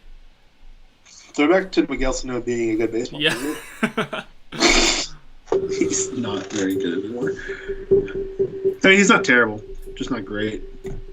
Oh man, the field from 2016 is actually quite a bit different than. Wow, the entire field for 2016 All right, here's your trivia for today. Give me the 2016 Home Run Derby field. Okay, let me think. 2016. Who was good in 2016? Wow, okay, let me think. I did not remember this field at all. I'm trying to think who was even good in that season. Okay, let me think. Trout in that field at all? He's never done I don't that. think Trout's that good. I don't think. Was that the Giancarlo year? Yes, Giancarlo won it. Okay, so that's the Giancarlo Stanton year. So 2017 was the year that Stanton went off for MVP, but 2016 he won the Derby. Was the right. Who did he play in the finals that year? Was it? He actually played a former Home Run Derby champ. Was the other finals contestant? Okay, was it the other finals contestant? Another home run derby. Wow, now I'm going to blank on this. And in 2016, the said former Home Run Derby champ played for the White Sox, but he was not a White Sox player when he won the Home Run Derby at his home field. Todd Frazier. Did Todd Frazier do more than one home run derby? He did, I suppose. So the think. final was Stanton and Frazier. Right. Wasn't Cargo in that derby? Yep. Okay. That was in San Diego, right? Oh, brutal dropped foul ball there. Who else was in that derby? I feel like it was a weird field. Wasn't Cano in that derby? Yes, Cano was Stanton's first round opponent. Okay. So you've gotten the 4-5 matchup and the 2-7 matchup. Who was the one that year? Oh, was that the year Trumbo went off? Yes, Trumbo was in the Home Run Derby as the 1 seed. Man. Yeah, that was such a weird year. Because remember, Trumbo was like really good for no reason for the Orioles, yeah, right? For the Orioles. Another good-looking inning for Tyler Alexander. And we head to the bottom of the 5th. And that was was Trumbo? Wasn't that a rookie Corey Seager against him? Yes, sir. Okay. So now you need the 3-6 matchup. Both NL guys. NL. One of them played for San Diego. Yeah, like they have to have a hometown rep. That was, let's see, who was good? Will Myers? Yep, Will Myers. Because I remember he's done a derby. Who was he against? Oh, he was against Adam Duvall. Yep. The former Giant Adam Duvall. I think we traded him that offseason. There you go. Yeah. That was Cincinnati Adam Duvall, but yes. Yeah, it was former Giant. Okay. I think we traded him to Cincinnati that offseason before. Yeah. And then he went off. Yep. What a field. Oh, Chris Bryant actually did do the Home Run Derby in 2015. I didn't realize that. I feel like I remember that. Which one was that? Oh, that was the one in Cincinnati. Yeah. Yeah, that was the Todd Frazier. Man, Mark Trumbo being ridiculously good for 1 year was really weird. That's got to be one of the weirdest Home Run Derby fields. It has to be. Like, I don't think you got a weirder one. Like, I almost went to this year's All-Star festivities. I was thinking about it for a while. My brother actually went to the Home Run Derby in Cleveland, which is just absolutely insane Home Run Derby to be at. Mm-hmm. I came really close to going to this year's, but I think I couldn't get time off work was the issue. I know if it was it was in Atlanta, I would have wanted to go badly, but I'd also have to travel decent. Like I live in Colorado, but I would travel for it. You're I would have close, driven though. like 9 hours. Is it a 9 hours? It's not that close. I don't know. It's 9 hours actually. That could be wrong. Let me find out. 9 hours might be an exaggeration. Coors Field. I don't know if When did they start having the? Psych, it's 12 hours. Oh wow. Okay, never mind. I would have just flown probably. Yeah. But I don't know. When did they start doing the hometown guy in the home run derby? I feel like they've been doing it forever. There was not a Royal in the 2012 home run derby at Kauffman Okay, Stadium. so apparently not forever. It just feels like something they've been doing for a long time. Maybe it's just like kind of a thing, but it fell through in 2012. It's not like there was an excellent contestant from the Royals that year.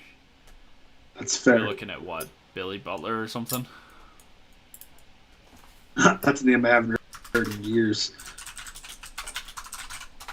I remember, yeah, I thought about going to like all the All-Star stuff until tickets were really expensive. Yeah. And then but you can go to the Futures game for like $10. Oh yeah, that's nice actually. Yeah. And so I would have definitely gone honestly just for that. Yeah, if you were looking at the biggest power hitter on those 2012 Royals, it was indeed Billy Butler. So what a maybe guy. Shout out Billy. Maybe not a bad thing that there was not a Royal in that derby. No, not terrible. Because now I'm just curious now of the fields that we get. Oof. I am not sure about the decision to bunt there. Which game? Tigers. Robbie Grossman just bunted. I think you're ahead of me. Hold on, I'm just also behind. I can. It wasn't a terrible bunt too, and he was out fairly comfortably. Oh. Huh. I'm back up to speed. Yeah, looking at just these Todd Frazier home run derbies. He did a bunch back. Oh, did he? Apparently, because now I'm looking. Doesn't baseball have home run derby stuff now? They might. Oh, Todd. I think I remember seeing something about it. Well, we've established that he did at least 2. He did in 2014 as well. Oh, so he's done 3. At least, yeah. He lost to Yoenis Cespedes in the final. Stanton did several derbies too, actually. He was in 2014. Yep. Man, I forgot about the old format. The old format was so weird. It's bad. I'm so glad the old they changed it. So, yeah, the new format's amazing. The old format is terrible. Yeah, you don't have a rep for the 2012 Royals. 2011, where was 2011? Phoenix? No, yeah, they don't have a Diamondback either in 2011. Oh, okay. 26. So maybe it started in 2013, maybe? Could be. 2010 was in Anaheim. Yeah, no, nothing there either. So I'm guessing it started. Well, did they have a Cleveland rep in 2019? Oh, they did. Carlos Santana was in 2019. Mm-hmm. 2009 was St. Louis. Gosh. And they had like Pujols, but I actually forgot about that round between Vladdy and Jock. That ridiculous 30 to 39. It was insane. Round went into 3 swing-offs after they were tied 29-29 after regulation. That is ridiculous. It was insane. I remember sitting down watching that. I'm like, man, I just love baseball. Well, and that's see, that's my thing too. Is like that derby makes me want some kind of rule where it's not just the last round that matters, because Vladdy, even if you take out the 11 extra home runs that he got from having the swing offs, Vladdy had 58 home runs after 2 rounds. Yep. Alonso had 34. Vladdy should have won that derby. It's like you don't want to get to the final already knowing who won to an extent, but at the same time, he just gets no credit for absolutely obliterating the first 2 rounds. The first 2. I think what they could do is something like you get like half of your or depending on your previous round homers, you get extra time or something. Yeah, that would be cool. I think that could be an effective way to do it. I would like that, actually. Depending on... See, and you'd have to come up with some kind of... Maybe like for every 10 homers, you get 10 seconds. 10 seconds. Yeah, that's yep. Yeah. So that's like 2, maybe 3 swings. Right. So Vladdy would have had an extra 20 seconds over Alonso. Which, exactly. That's not an egregious advantage at all. Yeah. The only thing is then that could get controversial if it's a close final and one guy came into the final with like 39 home runs and another guy came in with 40 or something. Yeah. But, the rules are rules. I feel like that would be a bad one. That would also be incentive for guys to not, slack off in the earlier rounds once they know they've won. Right. Yeah, because then you can just keep mashing and it keeps it super entertaining for everyone. Yeah. I feel like this is a perfectly valid rule to have. Yeah. Like, MLB contact And it's like... Oh, I didn't realize Detroit just played another run. We're too busy talking about the home run derby. Oh, they did. I didn't realize it either. Go Tigers. Anyway. Go Tigers. Yeah, because it's not like too advantageous. Right. Yeah. I think it'd be a really good way to do it. Because there's quite literally like no downside to it. Like yeah.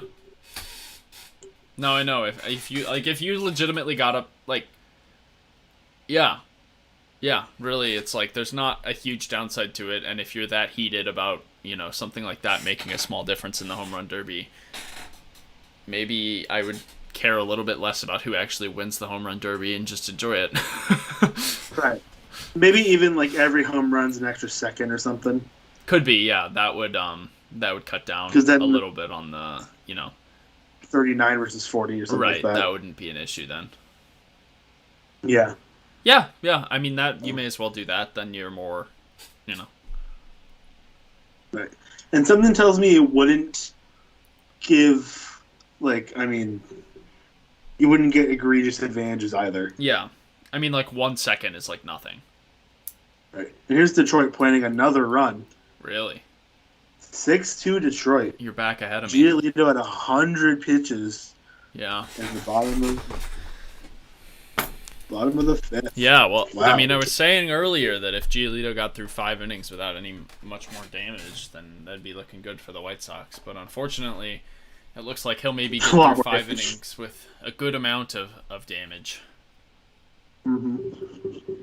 Giolito's ERA up to 4.21. And you don't love that from your ace. Tough looks. Truly tough looks. Yeah. Tigers putting some good swings on the ball today. Mm-hmm, absolutely. You love to see it. You really do. Go Tigers. And now we readily anticipate the entrance of Gregory Soto into this game and the Scott tweet to follow. Oh, yeah. Be afraid, White Sox. Uh-oh. To protect a 4-run lead? Yeah. Look out at White Sox. Be terrified. Be terrified, that's what it is. I think it's funny that he usually just adds the team, too. Yeah. No fear. Man, we actually did. We kind of brushed over it, but the Haas flyout at the wall that Candelario got doubled up on was the fabled routine flyout in Comerica. Oh, was it? Yeah. Huh. Yep. Man. Yeah, I think it was overshadowed with the actual double play happening. Yeah. And Gregory Soto has not yet appeared in a game in the month of July, so he ought to be ready today. Almost confirmed in this game. Also, Wade Miley had a pretty good outing today. Oh, did he? Against the Cubbies. Well, I mean, 2 runs and 6 2/3. Yeah. That's a pretty good outing, I'd say. And he still might get the loss for it. Yeah. Because Hendricks also pitched really well. Kyle Funkenhauser into the game for the Cubbies. Shout out Funk. Not the Cubbies. I was gonna say he is not a Cub. The Tigers. Sorry, my B. The Tigers. Anyway, it's Kyle Funkenhauser. Funkhauser, however you want to pronounce. I don't. There's no N. Funkhauser. Yeah, I'm adding an extra like N in there. Funkhauser. The Funkhauser. Funkhauser. Now I'm just kind of looking at old home run derby fields. Yeah. You know Dan Ugla was in the 2008 home run derby? Ugh. Gross. Do you want to hear this field? Yeah, I do. It's Dan Ugla for the Marlins. Lance Berkman for the Astros. Huh. Grady Sizemore for Cleveland. Yeah. Chase Utley for the Phillies. Okay. Evan Longoria for the Rays. Okay. Ryan Brunn for the Brewers. Yep. Josh Hamilton for the Rangers. Okay. And Justin Morneau won this home run derby for the Twins. Wow. He hit 22 total home runs versus Hamilton's 35 total. But he beat Hamilton 5-3 in the final. Wow. Man, shout out to Dan Ugla, former Giant. Truly, shout out Dan Ugla.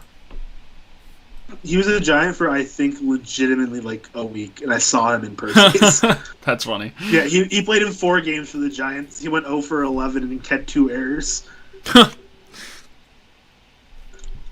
Yeah, I remember because going to one of those games, I'm like, Dan Ugla's our starting second baseman. And this was in 2014. So yeah. Which means technically he probably has a Giants World Series ring too. Then wait, shout out Dan Ugla. Google it. Dan Did Dan Ugla get a 2014 World Series ring? Yeah, we'll Google it. Because now I want to know. In Ugla the world.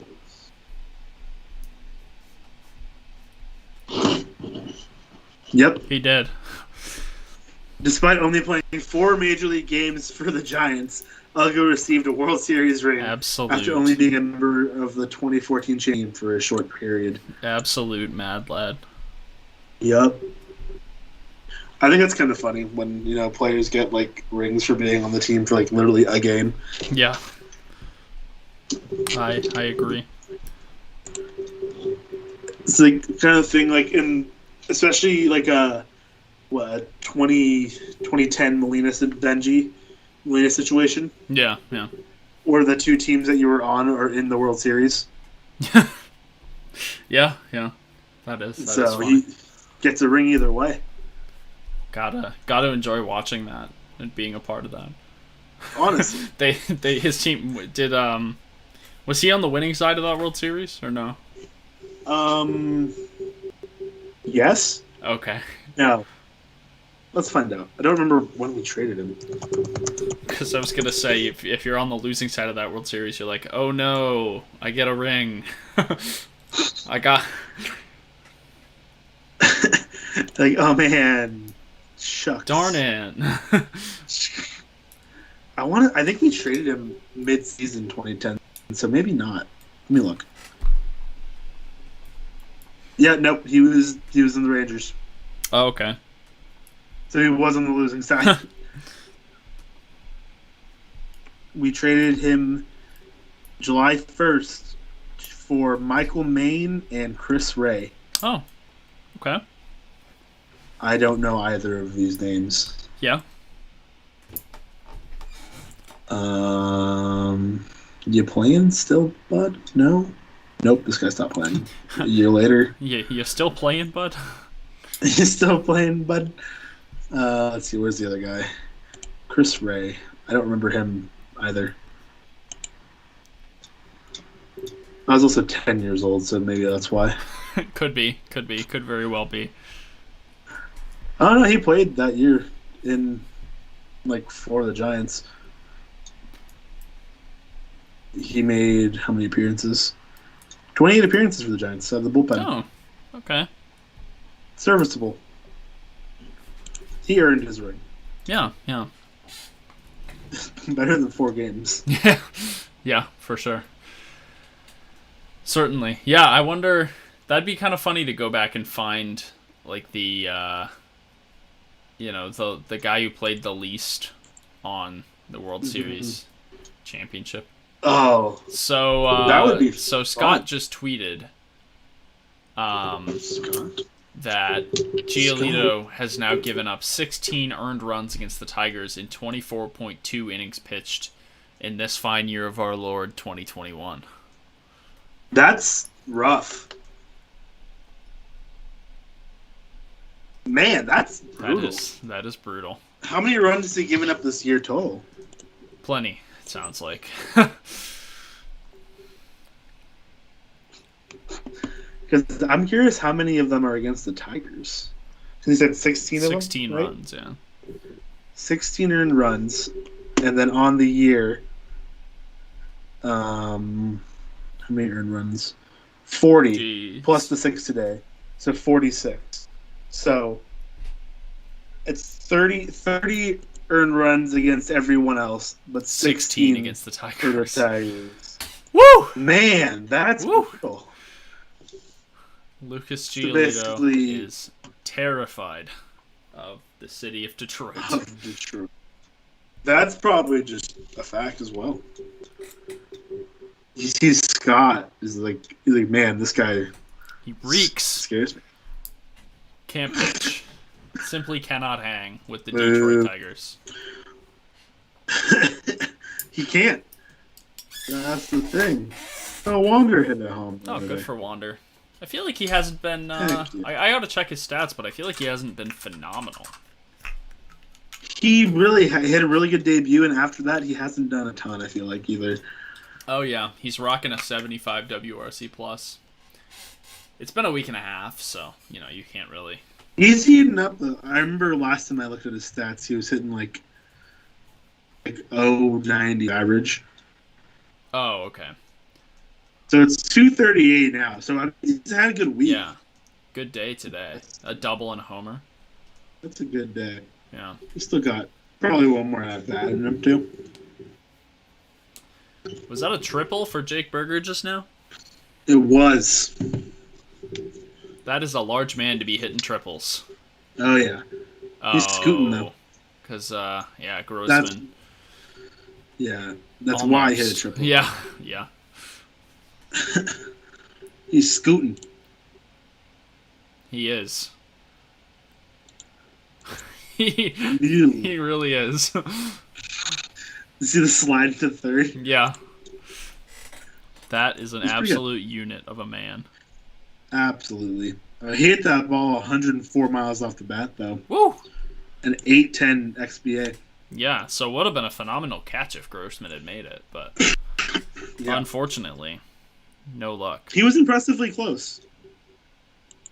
Like, considering that. Yeah, all things considered. Those kind of numbers. Yeah. Like, it was pretty good. Funkhauser. I kind of like Funkhauser's delivery. I like his name. I do too. And I like that he just ended that half inning. Or he got them through the. Well, there you go. Yeah, the run will not come across. Berger is very bold. All right, so the White Sox will have 3 more chances, and they've got to get 4 runs or more to tie. 5 ideally, I like. That's assuming the Tigers put nothing else across. True. Speaking of Adam Duvall, he just homered. Adam Duvall, former Giant. What did we trade him for? I feel like he was part of the Mike Leake trade. That's going to upset me if he was. Wow. The Dodgers the Dodgers did the Nationals dirty, by the way. I think they just swept them in a 4-game series, and they tweeted that they got 4 curly W's. That's just rude. That is. Adam Duvall's having a really nice season. He is. Absolutely. And he's put together since the Braves. Even San Francisco, he's put together a nice little. The Braves miss him quite a bit. The Giants miss him quite a bit. So apparently, note to the Marlins: don't give up Adam Duvall because you'll miss him if you do. Because the Reds, I'm sure, also miss him. Mm-hmm. Well, I'm sure the Reds miss him a little bit less. I suppose, yeah, they've got a solid. With Winker and Castellanos. The Giants just need a left fielder.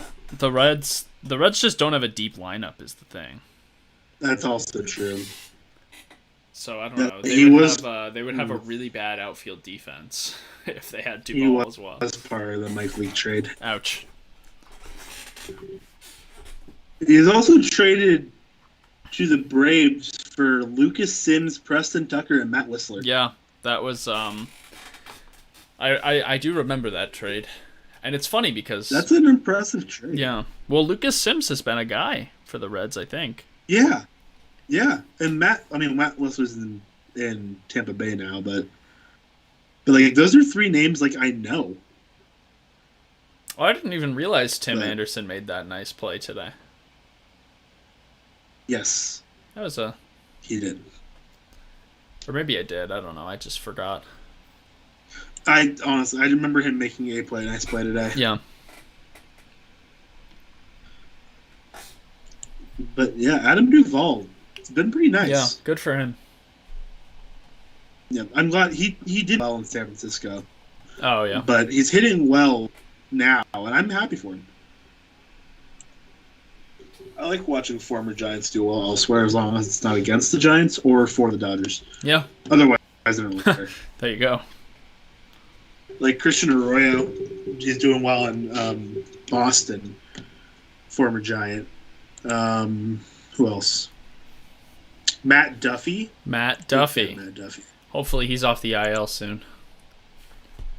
Was he on the IL? No, he has been for a while. Yeah, it has been sad. Love Matt Duffy. The Cubs' offense has been sad. So that's fair. Yeah. Pitching was looking good though. I don't know. At least today it is. Yeah, the ridiculous stretch that the bullpen had certainly masked some of the team's larger issues for a while, which have since come to light. Yeah, the Giants started the year with a really shaky bullpen, but since their bullpen has been really good.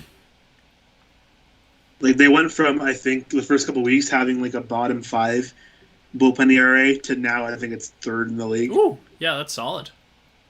Yeah, they had a really good turnaround. Farhan Zaidi is just a magician. And I appreciate it. Feels like all of his trades work out in our favor. Yeah, he is indeed a noted magician, Farhan Zaidi. Fantastic. 10 out of 10. Yeah. Certainly knows what he's doing up there. Ooh.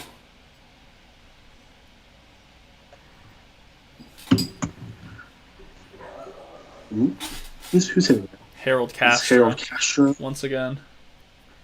Yeah, also Giolito's day is done. I don't know if that was obvious beforehand, but his final line, five innings pitched, 10 hits, 6 earned runs. Wow. 6 runs. Tough call. 1 walk, only 5 strikeouts.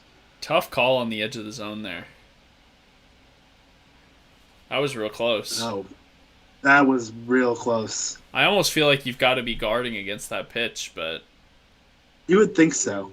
Good frame job by Mr. Zach Collins. Yeah. Zach Collins, I feel like I don't know if White Sox Twitter likes him. I feel like Laz likes him. Sometimes. But, yeah, I'm not sure. I don't know. I think backup catchers, if you have a backup catcher who can call a really good game, that's all you can ask for, in my opinion. Oh, yeah. Well, I think Laz was critical, actually, today, because he was saying that he and Giolito would go to the same pitch consecutively quite a bit. Which did not work out too well in Giolito's favor. Yeah. That is fair. But I know, I don't know. A lot of people, especially on Giants Twitter. Oh, jeez. Because Kirk Casale is our backup. Ooh, he lost that bat. Goodness, that went flying. Where'd it go? Is everyone okay? Oh, I don't know. It looked like someone was getting some sort of attention from a trainer or something. That's concerning. Yeah. It didn't seem like urgent or anything, but also I am of slight concern.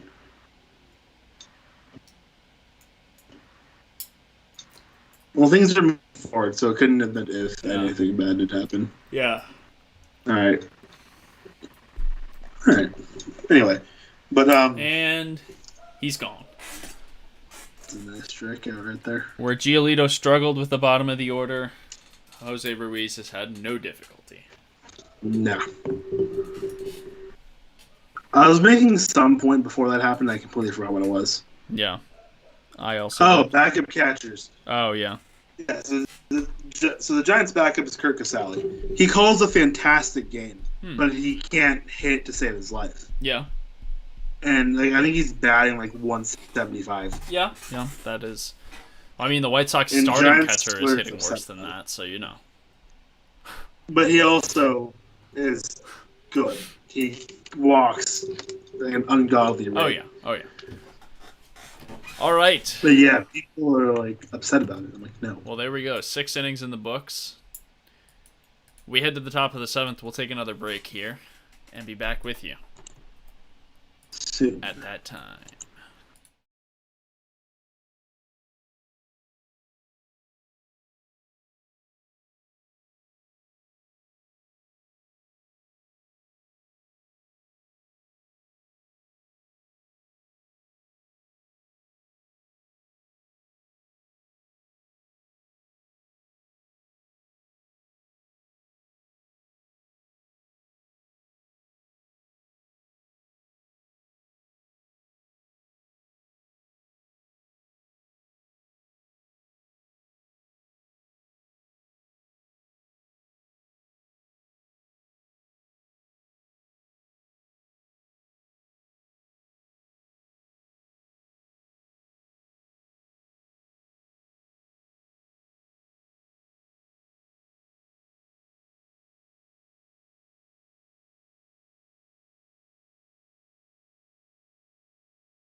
All right. Tough. And with that pitch, we are in the 7th inning. We return. So this potentially, the White Sox, with the top of the order here, this could be the White Sox best chance for the rest of the game to score. Mm-hmm. Especially facing Funkhauser, who's already racked up 20 pitches here. If Funkhauser does get out of this inning, then the White Sox are probably looking at Gregory Soto and I don't know. Who's the Tigers closer? Probably Soto. Oh no. What's his face? That guy. Yeah, the guy. I'm looking it up now. Or is he hurt? Fulmer is who I was thinking of. Yeah.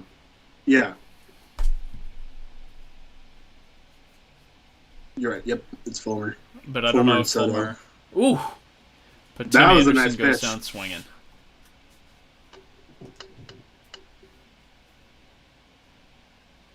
Fulmer and Soto are they both have 6 saves apiece. Oh, okay. All right.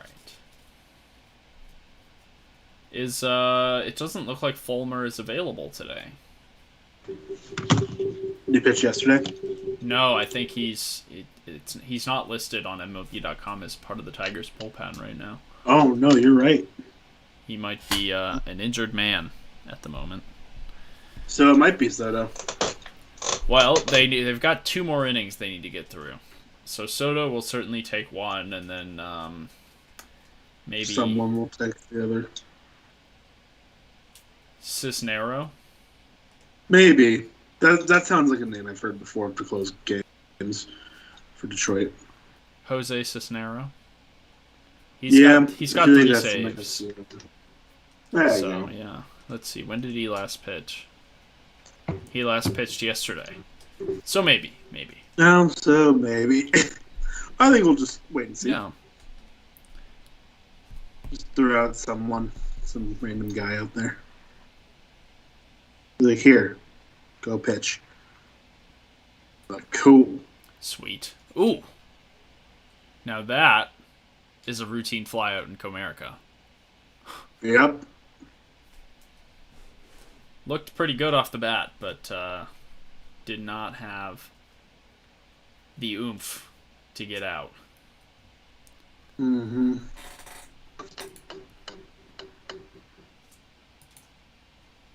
And close. Andrew Chafin also just looks like a baseball man. Indeed. Look at him. Also, why did I not know he was a lefty until right now? Oh, you didn't? No. He is. Like, it makes sense. He is indeed a lefty. Should be making sense. My brother bought a fake City Connect Andrew Chafin jersey. Nice. That's a good pick. Yeah. I feel like Chafin's a well-liked player, right? Oh, Imagine. Yeah. I feel like he's well-liked just around baseball. I'd have to agree. I don't know that he does anything that would really make anyone not like him. Ooh. He's just a funny guy. Almost a that was almost a great play by Short, but a good, nice hops from Scope over there at first. Mm-hmm. Keeps it from going anywhere else. Yeah. Tough ball to handle. Absolutely. Skied the throw. And Abreu's not exactly a fast runner either. No, I don't know if he needed to hustle the throw that much. Although it was a pretty close. It took a while for him to get to the ball. Yep. Also, Cincinnati now has the lead in that game. Of course they do.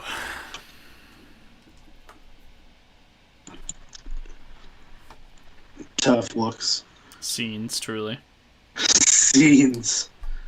Yeah, but Abreu's single there, XBA of 150. Yeah, not Norris coming. Not high. Daniel Norris now going to be pitching for Detroit. So I'd imagine, or I would think Norris might get this last out here and then the 8th. Yeah, and then you go to Soto for the 9th. I would think so. Would make sense. It makes sense in my head, but I'm also not a baseball manager, so. Noted not AJ Hinch, Diego Franco Carreno. I am, in fact, not AJ Hinch. I could be. Detroit, call me. Let me manage your baseball team. I have no experience. I stopped playing organized baseball at the age of 9. So, clearly unqualified. Of course. I don't see why they wouldn't. Absolutely no reason not to. What do you have to lose? No. Except for a lot of baseball games. But you seem to like doing that, so I can help you there. Yeah, facts.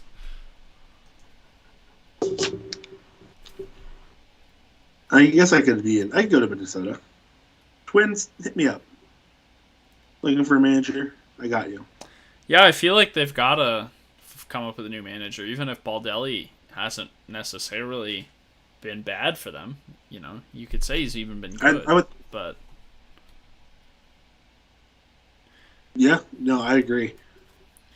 I don't know if I think there's. you gotta do something. Yeah, you've got to change something. But I don't know what the. I mean, yeah, I think that makes a lot of sense. I don't know who else they would change. Yeah. And they're also going to have pretty good, I think, roster turnaround here. What do they change? Excellent question. I don't know. Pitching and lots of it. Pitching, maybe. Yeah, probably definitely pitching. I'm trying to think of their lineup. Buxton hopefully continues to have the year he's had when he comes back. Yeah. Because that's such a good story too. Buxton figuring it all out. But is there really a scenario where the Twins aren't sellers this year? Oh, absolutely not. The Twins have to sell. I mean, they would have to have like a Moneyball-esque winning streak to even consider keeping, Cruz and such around. They'd get back to about 500 in that case. Right, which is not good. Yeah, incredible. Yeah. So, right. Yeah, I'd imagine Cruz is gone. I think Barrios is probably gone. You'd have to think. You'd have to think. I think they can get a good return for Barrios though. Oh yeah, I would also. Because he's got a year left of control, right? I think so. Yeah. Plus, I like Barrios. I think he's a good pitcher. Yeah. I've seen some people mock him to the Giants, and I'm like, I don't know if I love it. I think our starting pitching is fine. I could see another bullpen piece or two. What do the Giants give up in that case? That's the other thing. I'm not sure. Because I'm sure they want a lot, or want a good amount. I saw them giving up Sean Jelly. Okay. And I'm like, I don't want to give him up. I feel like he's going to be decent. You can give him Tyler Beatty, honestly. But I think I'd be okay with that. Yeah. But also, Farhan probably would pull up some random prospect who he knows doesn't go anywhere. Yeah. And like, here, have him. He's going to be great. But also, I've got no idea. Farhan also doesn't really trade for the big names. True. He'll find some random guy on, like, I don't know, Milwaukee that's, like, deep in their bullpen that never gets to pitch. They're like, hey, we want him. Well, the Rays just did that for Adames. Yeah. Yep. The Rays also got... We traded Matt Whistler to the Rays because he was really bad for us, and I think he hasn't given up a run in Tampa yet. All right. Detroit survives the top of the 7th. Indeed they do. So the White Sox will probably now get back to the top of their lineup in the 9th. Yeah. But not by much. No. You'd have to think that Soto's... That 9th inning has got to be Soto's. Oh, sure. I would imagine. So, I don't know. It's going to be interesting to see what the bullpen does here. Yeah. I think Norris probably goes the 8th. Yeah, I think so too. Yeah, Matt Whistler, where's his ERA plus? He has given up runs in Tampa. I didn't know he had done that. That's recently. Come on, show me what I need to. Where is your ERA plus, sir? His ERA in Tampa is 186, and in San Francisco is 605. Jeez. Yeah. Brutal. Mm-hmm. That's why we traded him. Yeah. Yeah, he gave up 13 earned runs in San Francisco in 19 innings. He's given up 2 in about 10 innings for Tampa. Woo. So, yeah. I was really excited for him, too. Yeah. I went to San Francisco. And then he just disappointed me. It happens. Yeah, but I mean, once he was gone, our bullpen got significantly better, too. So, like, I'm not upset. Yeah, fair enough. Unfortunate. So our bullpen's been good. But I want Richard Rodriguez a lot from the Pirates. I feel like that's going to be the guy that everyone wants, though. Yeah, I know. that's the guy. And I mean, I wonder too if, because I don't know how much team control they have on Richard Rodriguez, but I wonder if that's going to be like a Josh Stallmont situation last year, where there's just too much team control for them to give him up at this point. Yeah, I know. So we'll see. But I think they do give him up. They're just going to ask for a lot back. Yeah. I don't know. I don't think the Giants are willing to give that up. So let's see. Let's see how long Richard Rodriguez is still under team control. My guess is at least 2 years. Oh yeah, absolutely.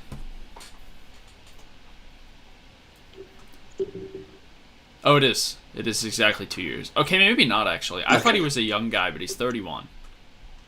No, he's not. So yeah, maybe he will be out the door then, because I feel like the Pirates ought to capitalize.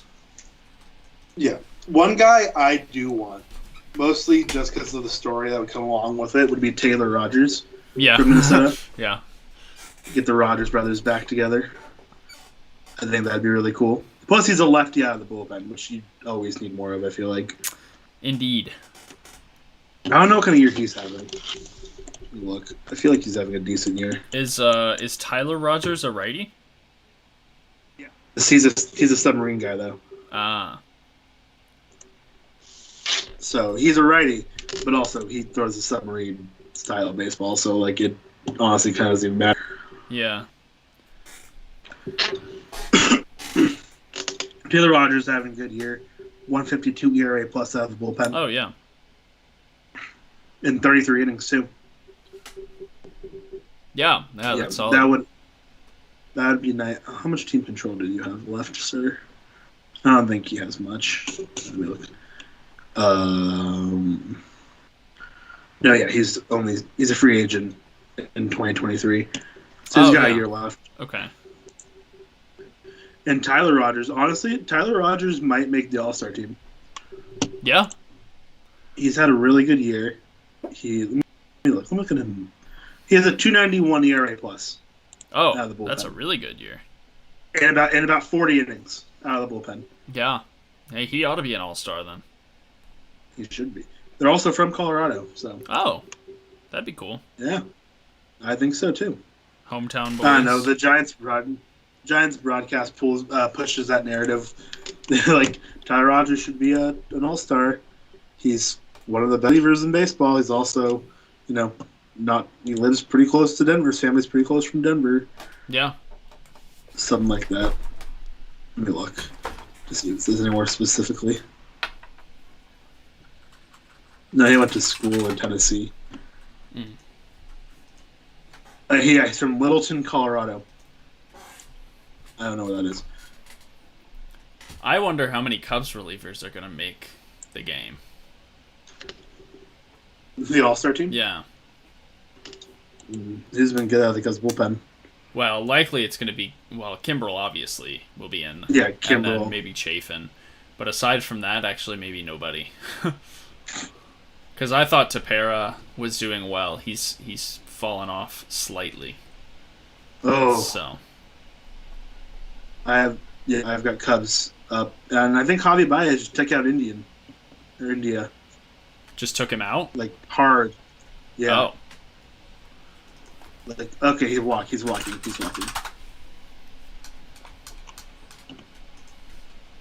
Okay, it looks a little better now. He went down. It looked like he was in a lot of pain. But let's see. Oh yeah. Ooh. Yeah, looked potentially bad. He got up right after though. Okay. Which is good. Is he safe too? Because India dropped the ball. I think he'll be called safe. Yeah. Aikman though. It was. That was a nice throw. But also in the game we're actually covering right now, it looked like Ruiz. No, something happened there. He did a little dance in the mound. like pain maybe, but he also just threw another pitch, no problem. So. Oh, Brad Brock is on the mound for the Reds. Yes. The Cubs should put up like a 10-piece here then. Yeah, this is an interesting call because he was definitely out, but then he drops the ball, but is the play already over? Yeah, I don't know.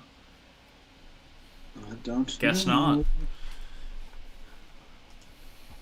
Yeah, Chafin's had a really good year. You're right. He has, yeah. I always think it's interesting to see how relievers make their way to the All-Star team when they're not closers. Yeah, and I think because it doesn't happen very often. I think the door is open now for that more than it used to be. Absolutely, mostly thanks to the Royals, honestly. Yeah, their big three in the bullpen really kind of opened that door. Mm-hmm. But Tyler Rogers, he's been like a pseudo closer.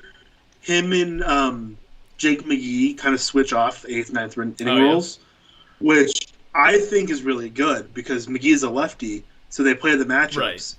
And both of them, I think they both have like 11 saves. Oh, that's solid. Yeah. Yeah, I think it's like they do a good job of it. So now let me see. Let me check now. And McGee had a really, really hot start to the year, and then he got really. That's when they started doing this like half and half thing, but it's worked tremendously well, I think. McGee has 16 saves. Oh, yeah, nice. Rogers has 9. So fine, they would like have the most saves, be tied for the most saves in baseball. Okay, yeah. Well, it makes sense when they're in a team that wins that much. That is also true. Yeah. So yeah, I don't know. I also think it's kind of funny. All the former Giants closers who were like San Francisco but played well elsewhere, like Melanson, Will Smith. Yeah. Will Smith was like for like a season and he kind of fell off. Mm-hmm. Let's see who else. Mostly those two. Those are the two that I was thinking off the top of my head. Yeah, it might be just them, honestly. Yeah, I think that might be it. Interesting. Yeah, Lucas Sims is he the Reds closer? He might be. I think so. Yeah. He's got 7 saves in there. You know who's been downright awful as a closer this year? Who's that? Hector Neris. Oh. For the Phillies. I think he blew Phillies. 9 consecutive saves. Oh my goodness. Something like that. I think, or the Phillies blew 9 consecutive saves. I think I saw that somewhere. They're like 9 out of 10, something like that. That is scenes and a half. Goodness. Yeah, it was ridiculously bad. I'm like, wow, that's almost impressively terrible. There you go. Robbie Grossman. Capitalize the B's. ROBBI.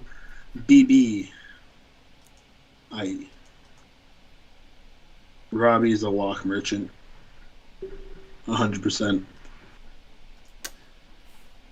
This man walks. Is there really such thing as a walk merchant? You know, I don't know. Maybe. If there was, it'd be Robbie. It'd be Robbie Grossman, yeah. No, it'd be Yasmani Grandal.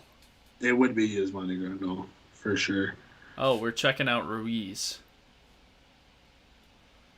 We haven't had a foreign substances check in this game, have we? At least it hasn't been like televised. If they have, yeah. Maybe it's just not really. Maybe we don't see it as much of a spectacle anymore. Right. But yeah, he's coming out with the train. That'll do it for Ruiz, yeah.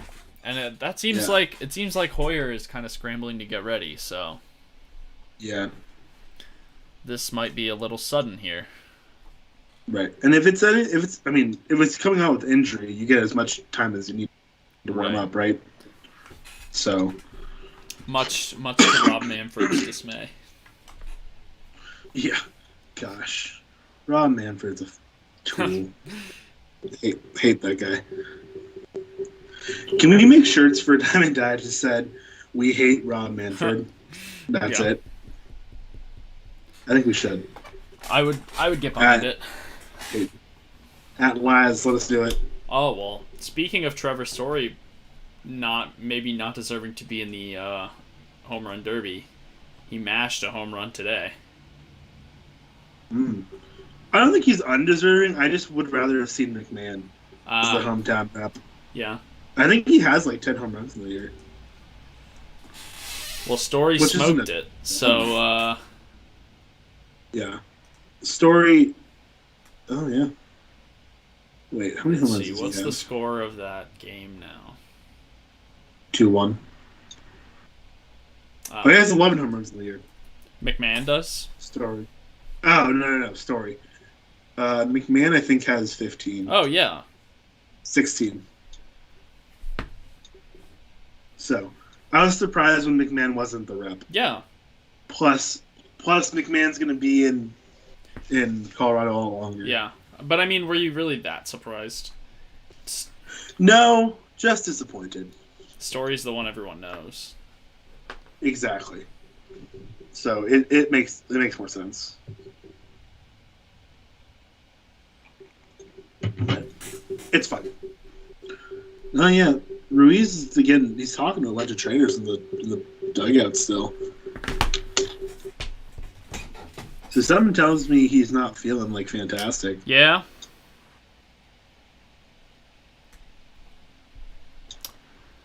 Well, hopefully hopefully he's all right. Yeah, hopefully it's not anything serious. The White Sox bullpen has, really a lot of their team, but they've already dealt with quite a bit of tribulation. Yep. Oh, fun fact. Orlando Arcia started in left field for the Braves today. Huh? Yeah. Yeah. Huh? I saw a tweet. Excuse me. Who's in left field? Yeah. Makes sense. Checks out. What is he, a second baseman? I believe so. In related news, the Braves miss Adam Duvall. Yeah. In related news, any team who previously had Adam Duvall misses Adam Duvall. Yep. Because he signed for cheap in Miami, didn't he? Yeah, not much. And he was non-tendered by the Braves, too. Mm-hmm. Like, what's his contract? 1 year, $5 million. $5 million. Oh. I wish With a mutual option. I wish he was on the Cubs for that price, man. I bet you still wish Schwarber was on the Cubs too for 8. Yeah. I mean, Schwarber's now hurt, so I don't know. But who do the Cubbies have playing in the outfield? There are 4 in a perfect health world. There are 4 outfielders: are Ian Happ, Jason Hayward, Jock Peterson, Jake Marisnick. Okay, so what's it in this world? Well, Bryant has been playing plenty of outfield. Yeah, Bryant's put a lot left. I'm trying to think of who else they've had out there.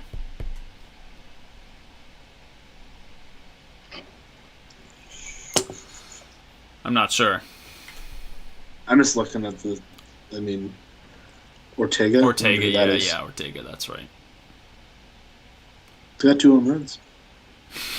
I don't know, but Wisdom plays third, so yeah. you can afford to put Brian in the outfield. Yeah, and so did Matt Duffy, played third. Yeah. So, yep. In both instances, you don't need Brian. Is Matt Duffy getting hurt the reason Wisdom came up? Yes, I believe so. Oh, okay. So there's a good chance Matt Duffy doesn't come back up afterwards, huh? I'm not sure. He certainly ought to replace Eric Sogard on the roster. Yeah, that makes sense. Because he can play the middle infield, too.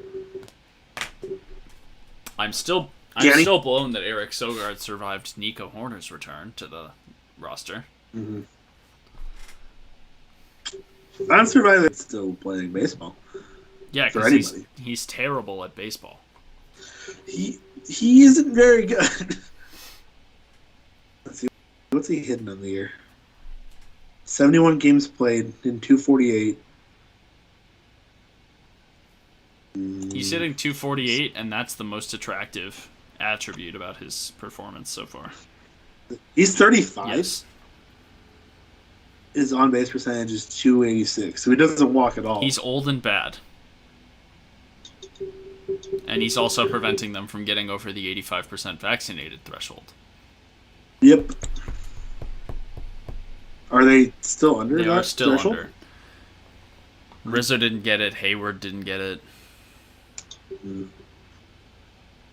Boo Cubs. Boo Cubs. Cubbies are bad. On and off the field.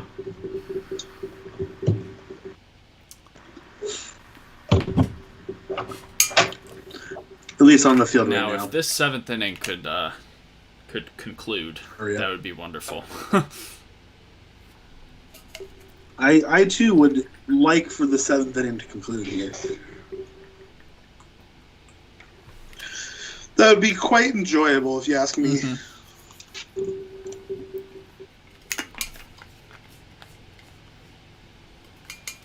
At least if this score holds, we don't need a bottom 9.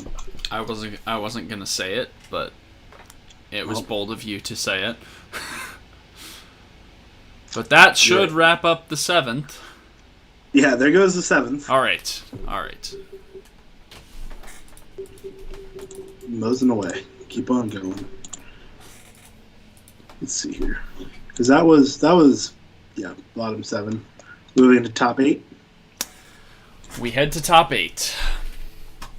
Both the White Sox and the Tigers have 10 hits in this game. Very different looking score, though. Very different as far as what that's actually gotten them. Yep, the White Sox as a team have an XBA of 258, and the Tigers have an XBA of 323. Yeah. Just kind of whack. The hardest hit ball of this game, 111.5. It was the double play by Abreu in the first. Also, kind of whack.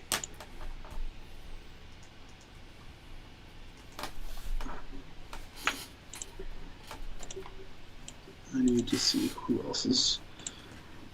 I want to see these other games are in the league. Quick check-in. Oh, Let's see. quick check-in. Just looking around. Browsing, if you will. Robbie Ray did not have his finest day, it appears. But he did have his tightest pants. Oh, he had a good start, actually. Never mind. It was Rafael Dolis that was the problem. Diamond Digest favorite, Rafael Dolis. Unfortunate. What was his line? 1/3 inning pitched, 3 hits, 3 earned runs, 1 strikeout. Oh, no. Oh, no. That's not good at all. It was, let's see. Yeah, Ray did have a nice day. 7 innings, 5 hits, 2 earned runs. 2 runs, 2 earned, 2 walks, 6 strikeouts. Yeah. It's a nice day. Joe Jimenez in for the Tigers. Oh, okay. All right. That's interesting. I thought he was not very good this year. Well, he is rocking a 6.5 ERA. This is true. 23 to 17 K to walk ratio. All right. That's tough. Well, then if there's a lineup you want to bring him in against, it's this one that doesn't walk. That's true. He's fair. also got the bottom of the order here. So hypothetically, he'll be fine. Hypothetically. Allegedly. Allegedly. Also, I definitely picked Ryu to win the AL Cy Young at the beginning of the year, and it's not looking like a very good prediction. No. I wanted to go with a bold pick. It's a Just did not age It's a well. bold strategy, Cotton. Oh, yeah. There was a season like 3 years ago where I got every major award right except for one. Really? Yeah, it was. Let me think. I'm trying to remember. It was I remember it was I picked when did Stroman have his really bad year? Oh, good question. Because I picked Stroman to win the Cy Young that year, and that was my one miss. Oh, okay. It was the Yelich MVP. Oh, you picked Yelich to win that MVP? Yeah, that was 18. Yeah, here we go. Here it is. Yeah, Trout and Yelich, and then I picked Stroman and DeGrom. But this is DeGrom's first Cy Young, I think. Oh, okay. So I got 4 of those right, or 3 of the 4 of those right. The Yelich pick was also just kind of out of nowhere. Yeah, that's kind of. I was about to drop for you. In the heat of battle, he don't miss. In the heat of battle, don't. Partially because I can't use the. I can't quote the beginning of that clip.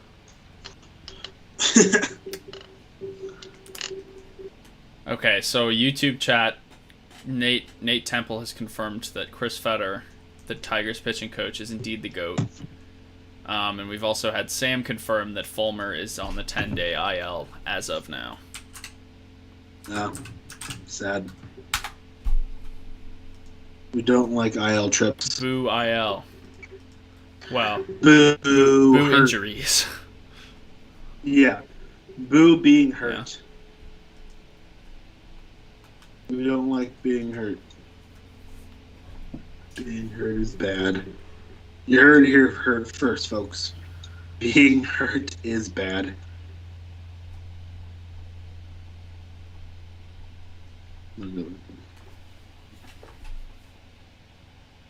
Ooh. Well, really? It's a walk. Really?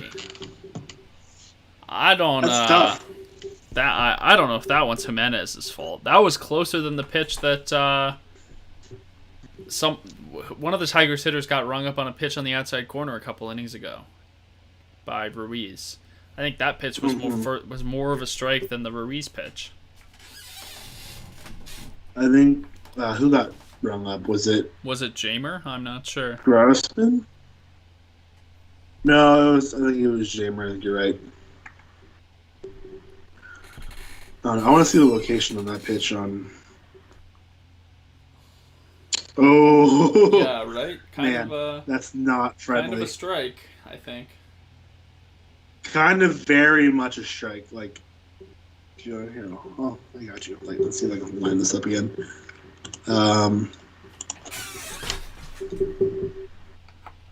Kind of a strike. Kind of halfway in the strike zone. Yeah. Like, so rough. Undoubtedly a strike. I would simply get a catcher that frames better. But I don't know. Maybe I'm just built different. I'm just assembled alternatively. I don't know. Uh-oh. Who's that in the bullpen? Gregory Soto. Soto. Oh. Be terrified at White Sox. Be terrified. They are quaking at this very moment. Oh, there we go. That's a nice pitch. Man, I don't know why you're watching that one. Neither do I. Was that Andrew Vaughn, too? I think so. What the heck are you looking for? Not a fastball down the middle. That's exactly the pitch you would be looking for. It was located quite nicely on the bottom of the zone, though. Yeah. I don't know, man. It might be because a pitch down there was just called a ball. I guess. Like, that was a fairly similar location, I'd say. No, it wasn't. Was it not? That was, like, comfortably in the zone. You know, you are right. All right, so there's. Oh, yeah, that's very much in the zone. There should be 2 outs here, but alas. Here.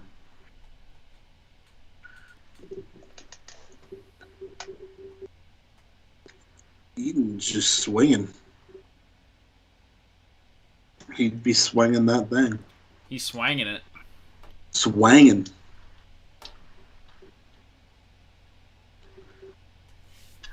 I want to see just the strikeout. Just strike out the side. Yeah, let's see it. Come on, Joe. Come on, Joey. Joseph, if you will. I don't know what his real name is. Yeah, I'm not sure. I don't really care either, but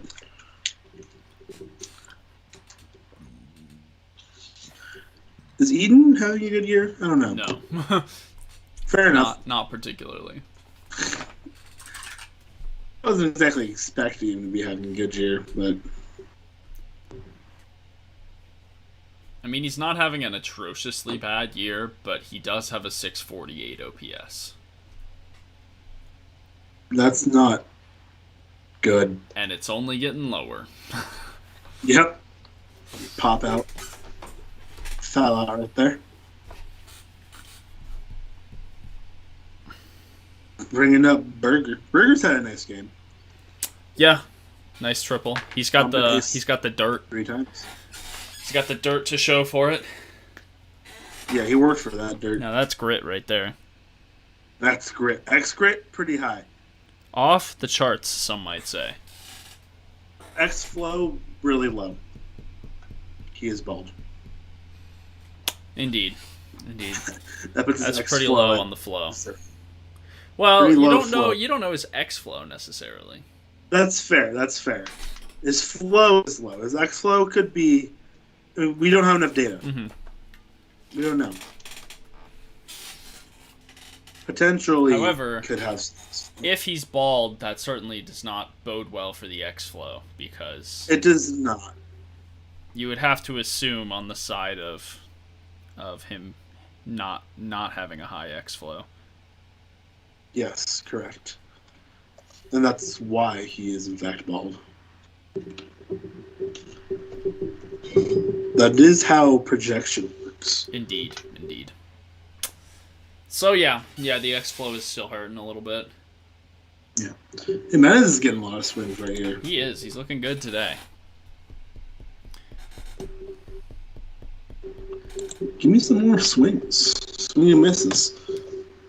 Jimenez is that guy.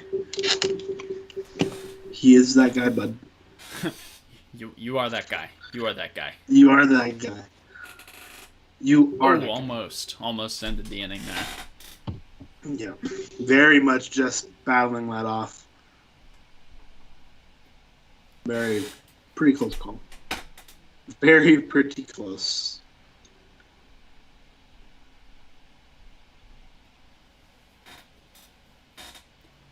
Hitters with 4+ multi-home run games this year.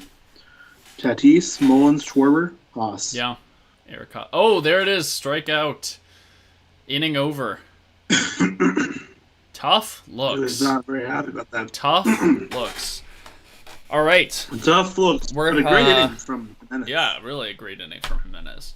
So we're headed to the bottom of the 8th. We're going to throw up another quick break, and we will be back with you for the last inning or inning and a half, depending on what is to come.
So here we are, back on for the bottom of the 8th, as is Cody Hoyer, back on for the bottom of the 8th. After his appearance in the bottom of the 7th. A quick zoom in on his Money Grandal. Chilling on the bench. That right there is the walk god. The king of walks, some have called him. It's me, I am some. Ooh. Nice scoop from Nice Abreu. play. Captures the first out at the bottom of the 8th. Berger has a nice little grab there. Yeah.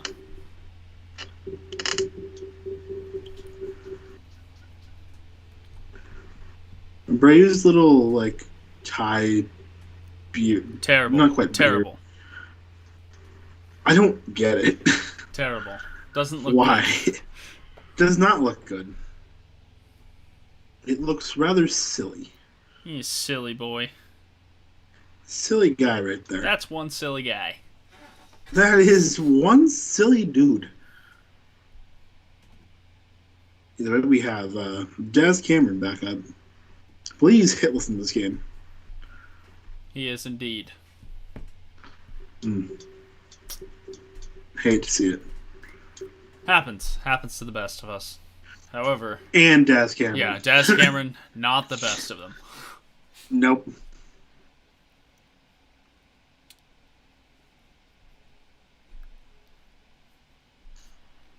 All right, we got MLB the nice just tweeted drink tray hats. I respect it. Looks kind of good. Woodwear. Woodwear, 10 out of 10. Yeah. No, Wander just the MLB just posted Wander's home run on Instagram with the caption, "And after all, you're my Wander wall." Wait. I thought they posted it with a different caption. Did he homer again? This is Instagram. Oh, Instagram. Instagram. Instagarm. I don't know what they posted was on Twitter. They said I think they said Yeah. like that ball wandered over the fence. MLB Twitter, just they do caption their stuff. They do indeed use captions. They do have captions. Yeah. I don't know what that says about them, but they have captions, so. Yeah, that ball wandered over the wall. That's good recall. And then I'll be cut for. Just anyway, here's Wanderwall. Good memes. Scenes.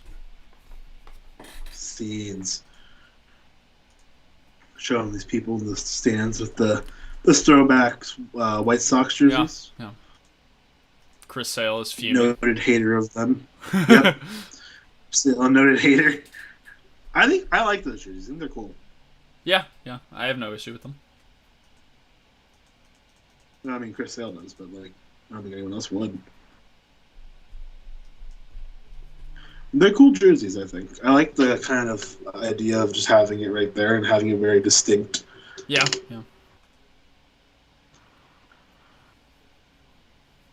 But alas, I am not everyone. Oh, I am only... is No. Garrett Cole confirmed as a sticky stuff merchant? What's happening? What's he doing? Today's line: 3 1/3, 6 hits, 4 earned, 3 walks, 6 strikeouts. Wow, that's not good. Yeah. It could be worse, but not right much. after we slandered Daz Cameron, he hits himself a nice single. Nice little signal right there. No, yeah, Garrett Cole confirmed Spider Tech. Spider Tech aficionado. merchant. Spider Tech merchant.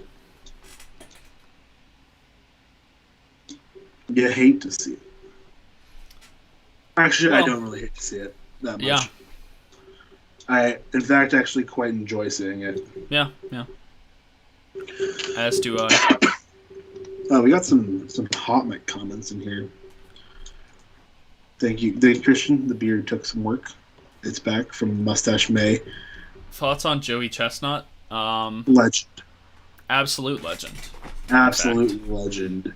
We talked about him earlier. We do like Joey Chestnut. Big hot dog guy. Big hot dog guy. Joey Chestnut's a interesting dude. He is indeed. It's funny. That's quite a profession in general. Yeah. His one loss, because like they're saying like he's won 14 of the last 15. His one loss comes against Matt Stoney, who's like a YouTuber. Oh, really? Who's like professional eating YouTuber. Yeah, and I follow him. He's an interesting follow. But yeah, his one loss came that year, and it came out of nowhere. Wow. Like this guy, he like made it to like Nathan's and everything, but he was kind of there and he won, and people were like, "What? This wasn't supposed to happen." That's not how they drew it up. Exactly. But either way, Joey Chestnut very good at what he does. Yeah. Just eating hot dogs. I could eat like 4 hot dogs, and then I'd like feel like terrible. Totally. Yeah. Hot dogs are good. Shout out hot dogs. Although I hope I'm gonna get a hot dog or two today. I will say I no longer eat beef, and that has made it harder to enjoy a hot dog in Chicago, especially. Yeah, pork hot dogs are pretty good. Yeah, but Chicago noted all beef hot dog city enjoyers. Yeah. To be fair, all beef hot dogs are also quite tasty. They are, but beef. As a non-enjoyer, beef noted terrible for the environment. Meat. This is true. Cameron's running on a pitch, and then he keeps fouling him off. He's been on the move every pitch. You have to think the pickoff's coming, unless he's just going to ignore him. I mean, I would think he would be. He is kind of just ignoring him too, though. Yeah. Because I mean, it is it's 1-2, I guess.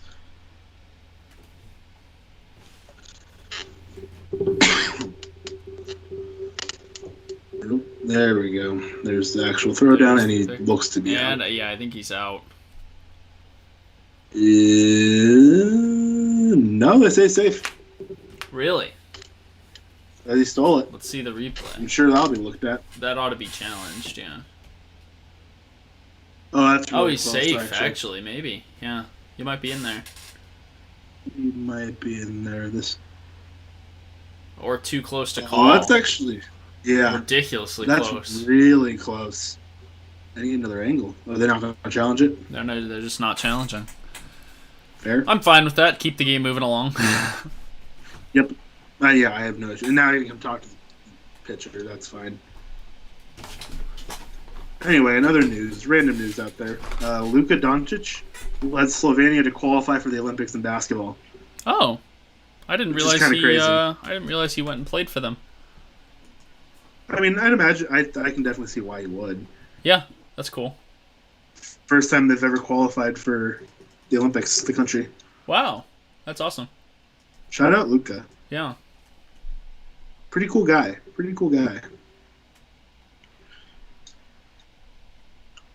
Oh, today's pitching matchup this pitching matchup was Stroman and Cole. Yeah. Well, then they play a later game, and the pitching matchup is far less stellar. Is it Walker or someone? It is Nestor Cortez and versus TBD. I didn't realize Nestor Cortez was a Yankee. That might be an opener. Is he a reliever? I think so. Nestor Cortez. Actually, I can just click on here. Nestor Cortez. He has 17 innings this season, but I think he's probably like an up and down guy. Oh, you think so? He's only 26. He's young. Yeah. Oh, nope, not a starter. Ooh. This is in fact an opener. Skied that one foul enough that there's no play. Yep. Nestor Cortez, noted the lead pitcher. He has 2 starts in his major league career, none of them this year. Okay, yeah. Big opener guy. So, yeah. Also, if it's 7 innings, I mean... Yeah. Probably get an inning or two. Might be a bullpen game then, just in general. I would think so. A lot of bullpen games. Bullpen games stress me out, like when my team does a bullpen game. Yeah. Like, I don't love it. Woo. There's Good the looking inning. strikeout. That'll do it. All right. Absolutely. One last opportunity for the White Sox to put some runs on the board. And we'll wait for the Scott Bentley tweet. We'll see how long it takes. See if it's already up, actually. Waiting for it. Uh-oh, for the series win. Gregory Soto music I'm hearing? You hear that? By God. My God.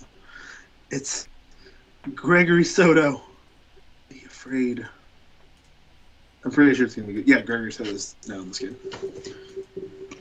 Heck yeah. Waiting for it. At Scott. Truly. Give us a Gregory Soto tweet. I'm waiting.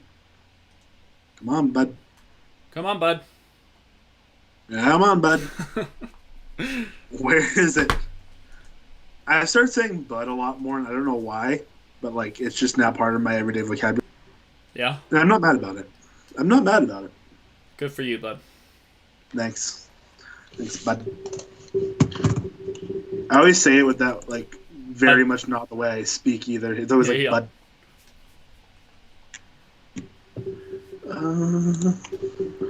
Cleveland and Houston are in extras. They're in the 10th.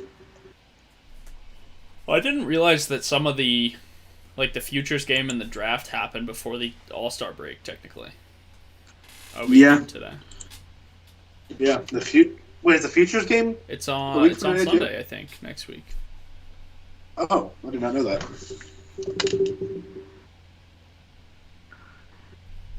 I thought it was on Monday. It might be.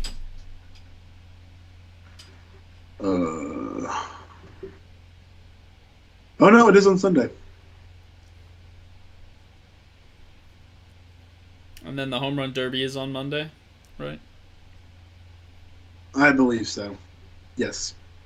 And the actual All-Star game's on Tuesday. That do be making sense. Yeah. Yep, and then a couple days off before. This is your return to baseball. We do like baseball around these parts. Go baseball. Oh, here we go. Gregory Soto's getting substance checked before he even pitches. Uh-oh. Why? Excellent question, sir. Is there an issue? No, seems to be good. Oh, we're going to check the belt. Okay, well, no issues. For a second, I'm like, are there problems with... Why is it getting checked before? Yeah, I feel like that's not... The checks are typically after, yeah. Maybe it's because it's the 9th. Maybe. Because I did see that the other day on Twitter, and like, well, or someone said, well, if like, say, a closer's using substances, Odell La Russa have them checked? Maybe. I don't have the audio on, so I don't know what you're saying.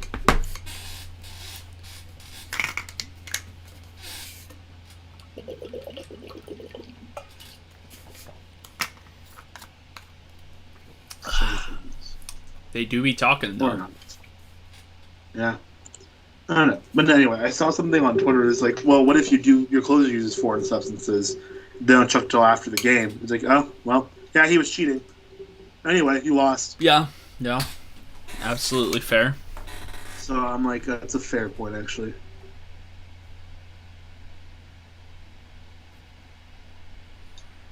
All right, the Cubs' losing streak extends to 9 games. Tough on the Cubbies. Scenes, truly. Scenes. The streets are talking. They say the Cubs suck. All right, bud. At least right now. It's an odd year, so cool it. Oh, wow. Hamilton just gets on base right away. First pitch. Wasting no time. Absolutely none. 0. And that will bring up the top there of the order, I believe. Mm-hmm. Yeah. The tweet, uh-oh, for the series win, be terrified at White Sox. There it is. That's the Scott tweet. He tweeted 1 minute ago, already has 8 likes. Oh my god. That's Gregory Soto music. He has a new glove today, maybe? Oh, yeah. That's what Detroit Sports, someone's Payne on Twitter, at Detroit Sports Payne. It's good handle. Good. Big fan of that. All right. Tony La Russa moment. Maybe. It just may be a Tony La Russa moment. Very well could be.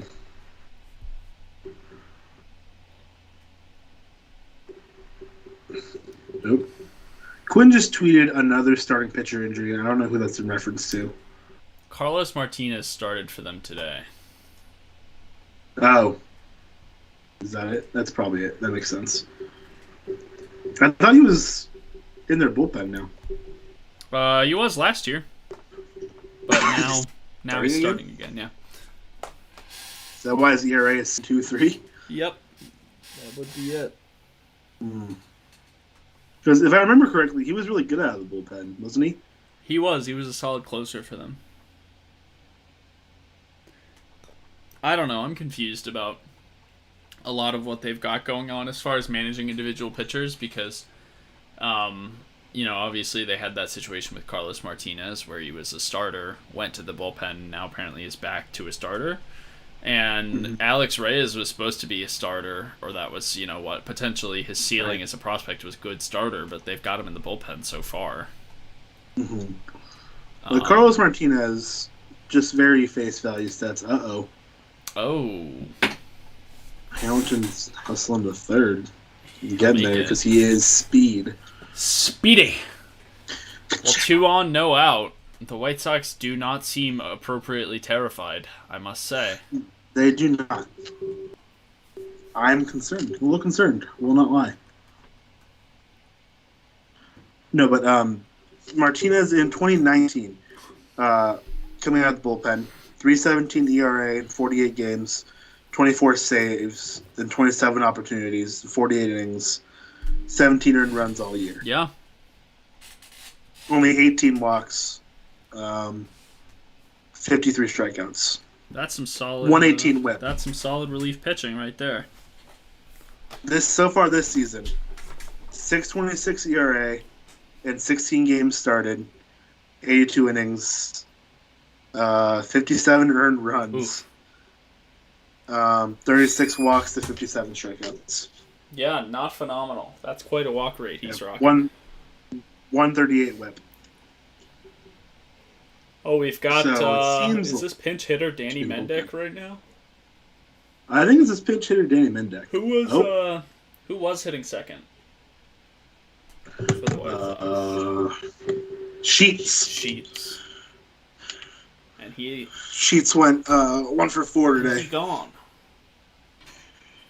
He is gone. For sure. Yeah, but that pitch didn't look too great either. No. At the ankles. Danny Mendick music. It's blaring. Woo! Gregory Soto, do be Gregory. He's getting a lot of he do be Gregorying. He do be Gregorying. He's getting swinging strikes below the zone. He did to Anderson too. He is. But he needs to get some strike threes going here. High heat above the hands. Go. Throw it. That works too. Woo!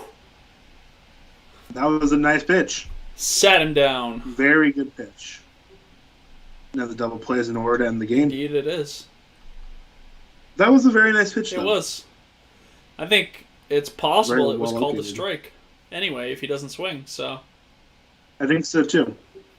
Yeah, gotta defend against that pitch, and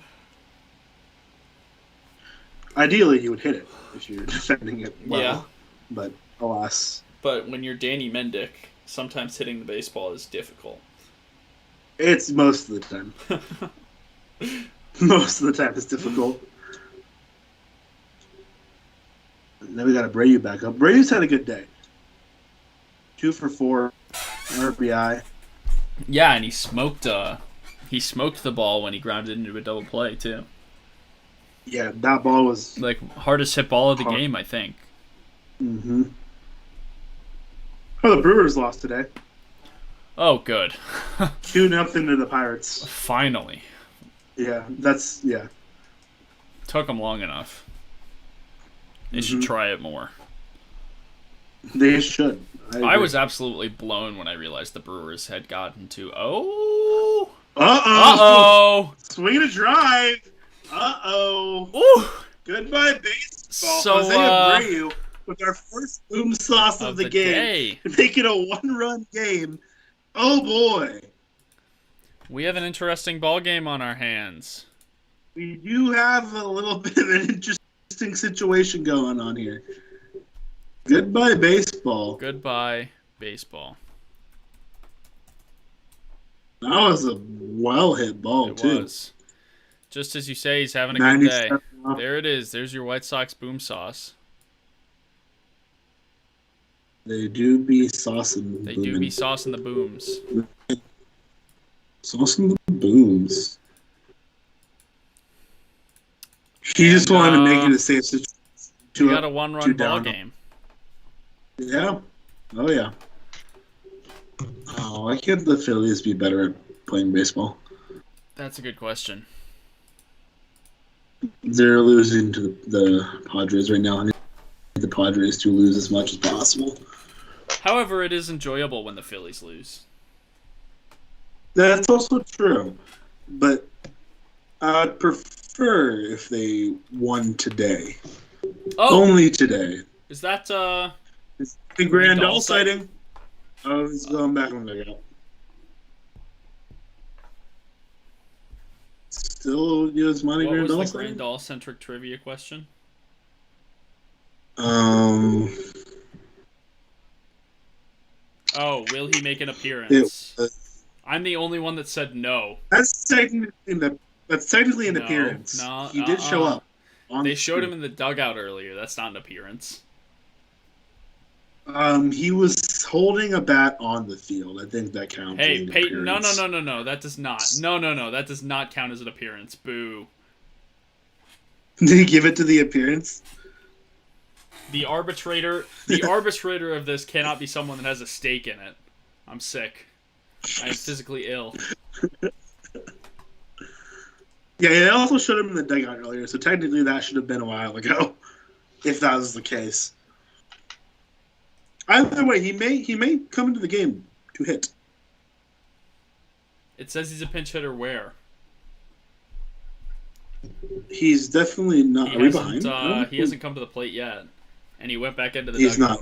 not. It's currently good one. Oh, MLB at bat was lying to Peyton. That's fair. You can keep it. It's I fine. need the 40 points. I am sitting down bad in... Nate just has a ridiculous Nate's amount of sitting points. Why does up Nate have good. so many points? What did he get right? No starter gets We'll the start win. secure- Neither pitcher throws a quality start. So he's had pretty much everything correct. Yeah.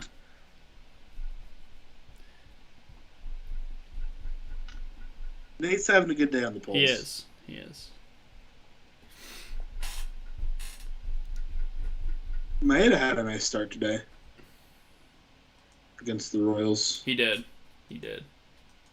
I like Maeda a lot. I know, it's sad that he struggled so much. I know. I don't think he's having a very good year, though.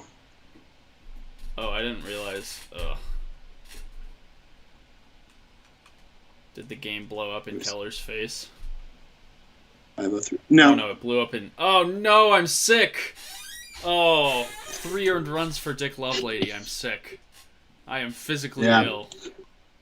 You love Dick Lovelady, though. Big fan. Also, who's the guy we were talking about earlier who's been up and down a lot? Is it Alberto? Edward Olivares. Oh, Olivares, okay. I'm like, because there's definitely an Alberto on the bench, according to the interwebs. Rip Dick Lovelady. Indeed, Rip. Horwath tried to tell me that. Horwath tried to tell me that Rich Hill, his Dick Mountain nickname, was a better name/nickname than Dick Lovelady. I'm like, you can't win when it's not literally your name. His name is literally Dick Lovelady. Yeah. Dick Mountain is also a good one. It is a good one. I will gotta give it credit, but Dick Lovelady is simply unbeaten. Literally is unbeaten. Unbeaten. Unbeaten. For sure. Unbeaten. Dick Lovelady. 10 out of 10. Name in baseball. I can't think of a better one, honestly. I don't think there is one. Who do we have at the plate right now? Garcia. Lurie Garcia.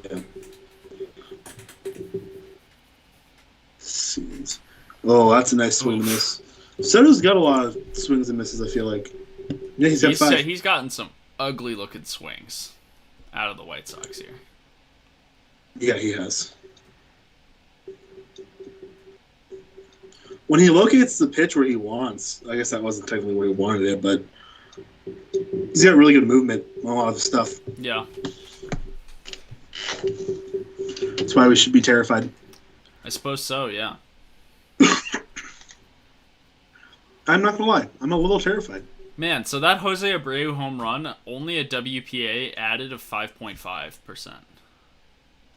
Really? Yeah, did not swing the needle significantly. Mm. Ooh. Outside That's a heat. nice pitch. Absolute heat. Man, I think the sweat pattern on Soto's hat is so funny. I know. Behind his hair, there's just nothing. Which, obviously makes sense. Oh, yeah.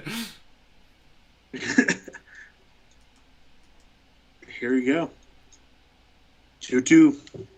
2 outs. Come on, Soto. Be afraid. Terrify them. Ooh, not like that. Quite. Not quite. Not like that. Not like that. Detroit, USA. Oh, Jose Abreu didn't even... His home run wasn't exactly cranked. No, it looked a lot better than it was. Ideal launch angle pretty much, but... Yeah, that's why it looked like it was really good.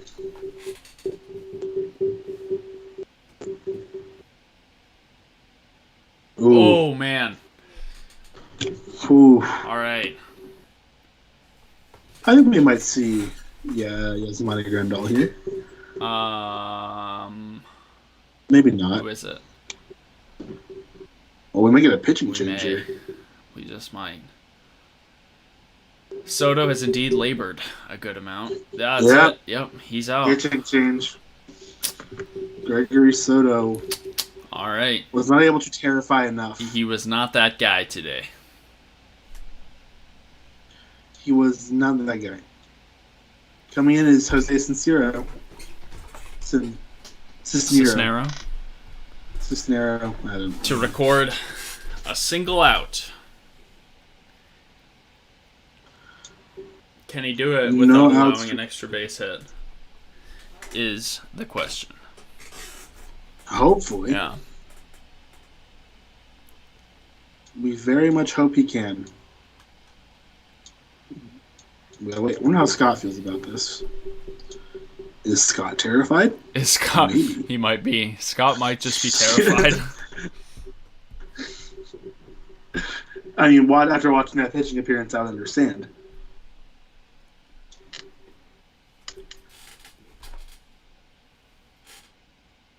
I think we really can probably see Grandal. there's a good chance they pinch hit him. Because if anything, when he walks, you get a runner in scoring position. Yeah, and it's not like they're playing for just one run or anything. True. Although it is LaRussa, so they might be because he's, a fool. Gotta get text ratings, guys. We're playing for extras. I don't think this live stream is playing for extras, but No, but I think he is. I would not be at all surprised.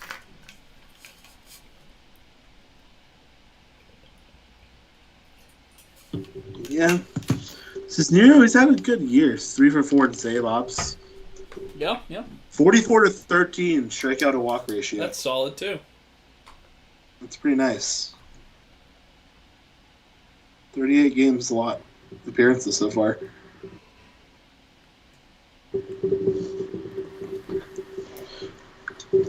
$57, or 67. He's only 67. Yeah. I think that's just like a solid baseball number. I will not lie. Yeah, to it's you. a good one. Just a nice little number there. Oh, noted yacht. Now, So Andrew Vaughn. noted not Yasmani Grandal. Andrew Vaughn. I think it's hard to see a scenario where Grandal comes up now. I think so too. Well, he might pitch in for Eaton Maybe, but if they get one. they more. already used Mendick, so who do they put in the field then? Fair. Was Sheets the DH? Oh, hard hit Oh, ball that ends the wasn't that. game. One pitch, There we go. one out. Tigers win it. Go Tigers, baby. White Sox lose after having 13 hits in the game. Noted not Yasmani Grandal appearance, by the way. Not Yasmani Grandal. However, that appearing in the game. only gets me 40 points above the field, so I don't think that nearly makes up for the difference. It might. No, It might be. Nate's It might put me ahead of you though, Diego. That's false. No, I refuse to believe it. Oh, maybe it won't. Maybe it won't. We're waiting for these updates here. I think, are they all updated? I think they They are. might all be updated. Yeah, I think they are. Okay. So, final I'm point not standings. seeing, it's the leaderboard itself is not updated for me though. Oh, is it not? No. I don't know. I don't know if it's not or is or not. Let me try to reopen this. I think it's updated. Because I'm not getting the points yet from whether Grandal gets on base. You have. I have 116, but I should have 190 from Will Yaz reach base today. There we go. Okay, so we'll wait. We want to wait. Oh, Nate said yes, Yaz would reach base. Oh, there we go. Now it's all updated. Look who won.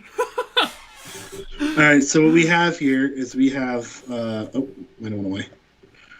First place, we've got Rudy here with 466. I do take second with 395. Nate, how Respectable. he has fallen. How the mighty have fallen. 376. No fourth place for some reason. That's weird. Yeah. Peyton in fifth with 325, and we got Justin with nothing down there in sixth. Thanks for playing though, Justin. We do appreciate the playing. We do like some good plays.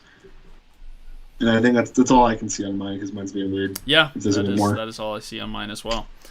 And Perfect. that's all the baseball we'll see today. The Tigers sneak out of the ninth inning with maintaining just one run lead, but that's all they needed. Tigers win. Tigers win. Shout out Scott Bentley. And Tigers win the series too. So they keep a hold on third place with that. Mm-hmm. The Tigers won a 3-game series against by far the hardest opponent they faced the entire month of July, from Scott Bentley on Twitter. Yeah. So good for them. So- Good for them. If they put, I mean, what a story that would be if they are able to put together a third winning month. That'd really be something. Oh yeah, they could honestly. They might get to 500 at some point. that would also be pretty incredible. Yeah. Which, especially considering we were talking about the Giants, over under earlier. And if the Tigers over under is also, they were like 65 wins projected, I They're think. already at 37. Or no, they were at like 68 wins. They're already not doing too badly in that department. They're more than halfway there. Yeah, so you never know. You never know. They're making their way downtown. Fucking fast. Indeed. Okay. All right. Either way. Well, that Tigers win. That'll do it for us. Thanks for hanging in with us. We will see you next time, as always. Have a happy holiday for those of you celebrating the 4th of July. And go baseball. Go baseball.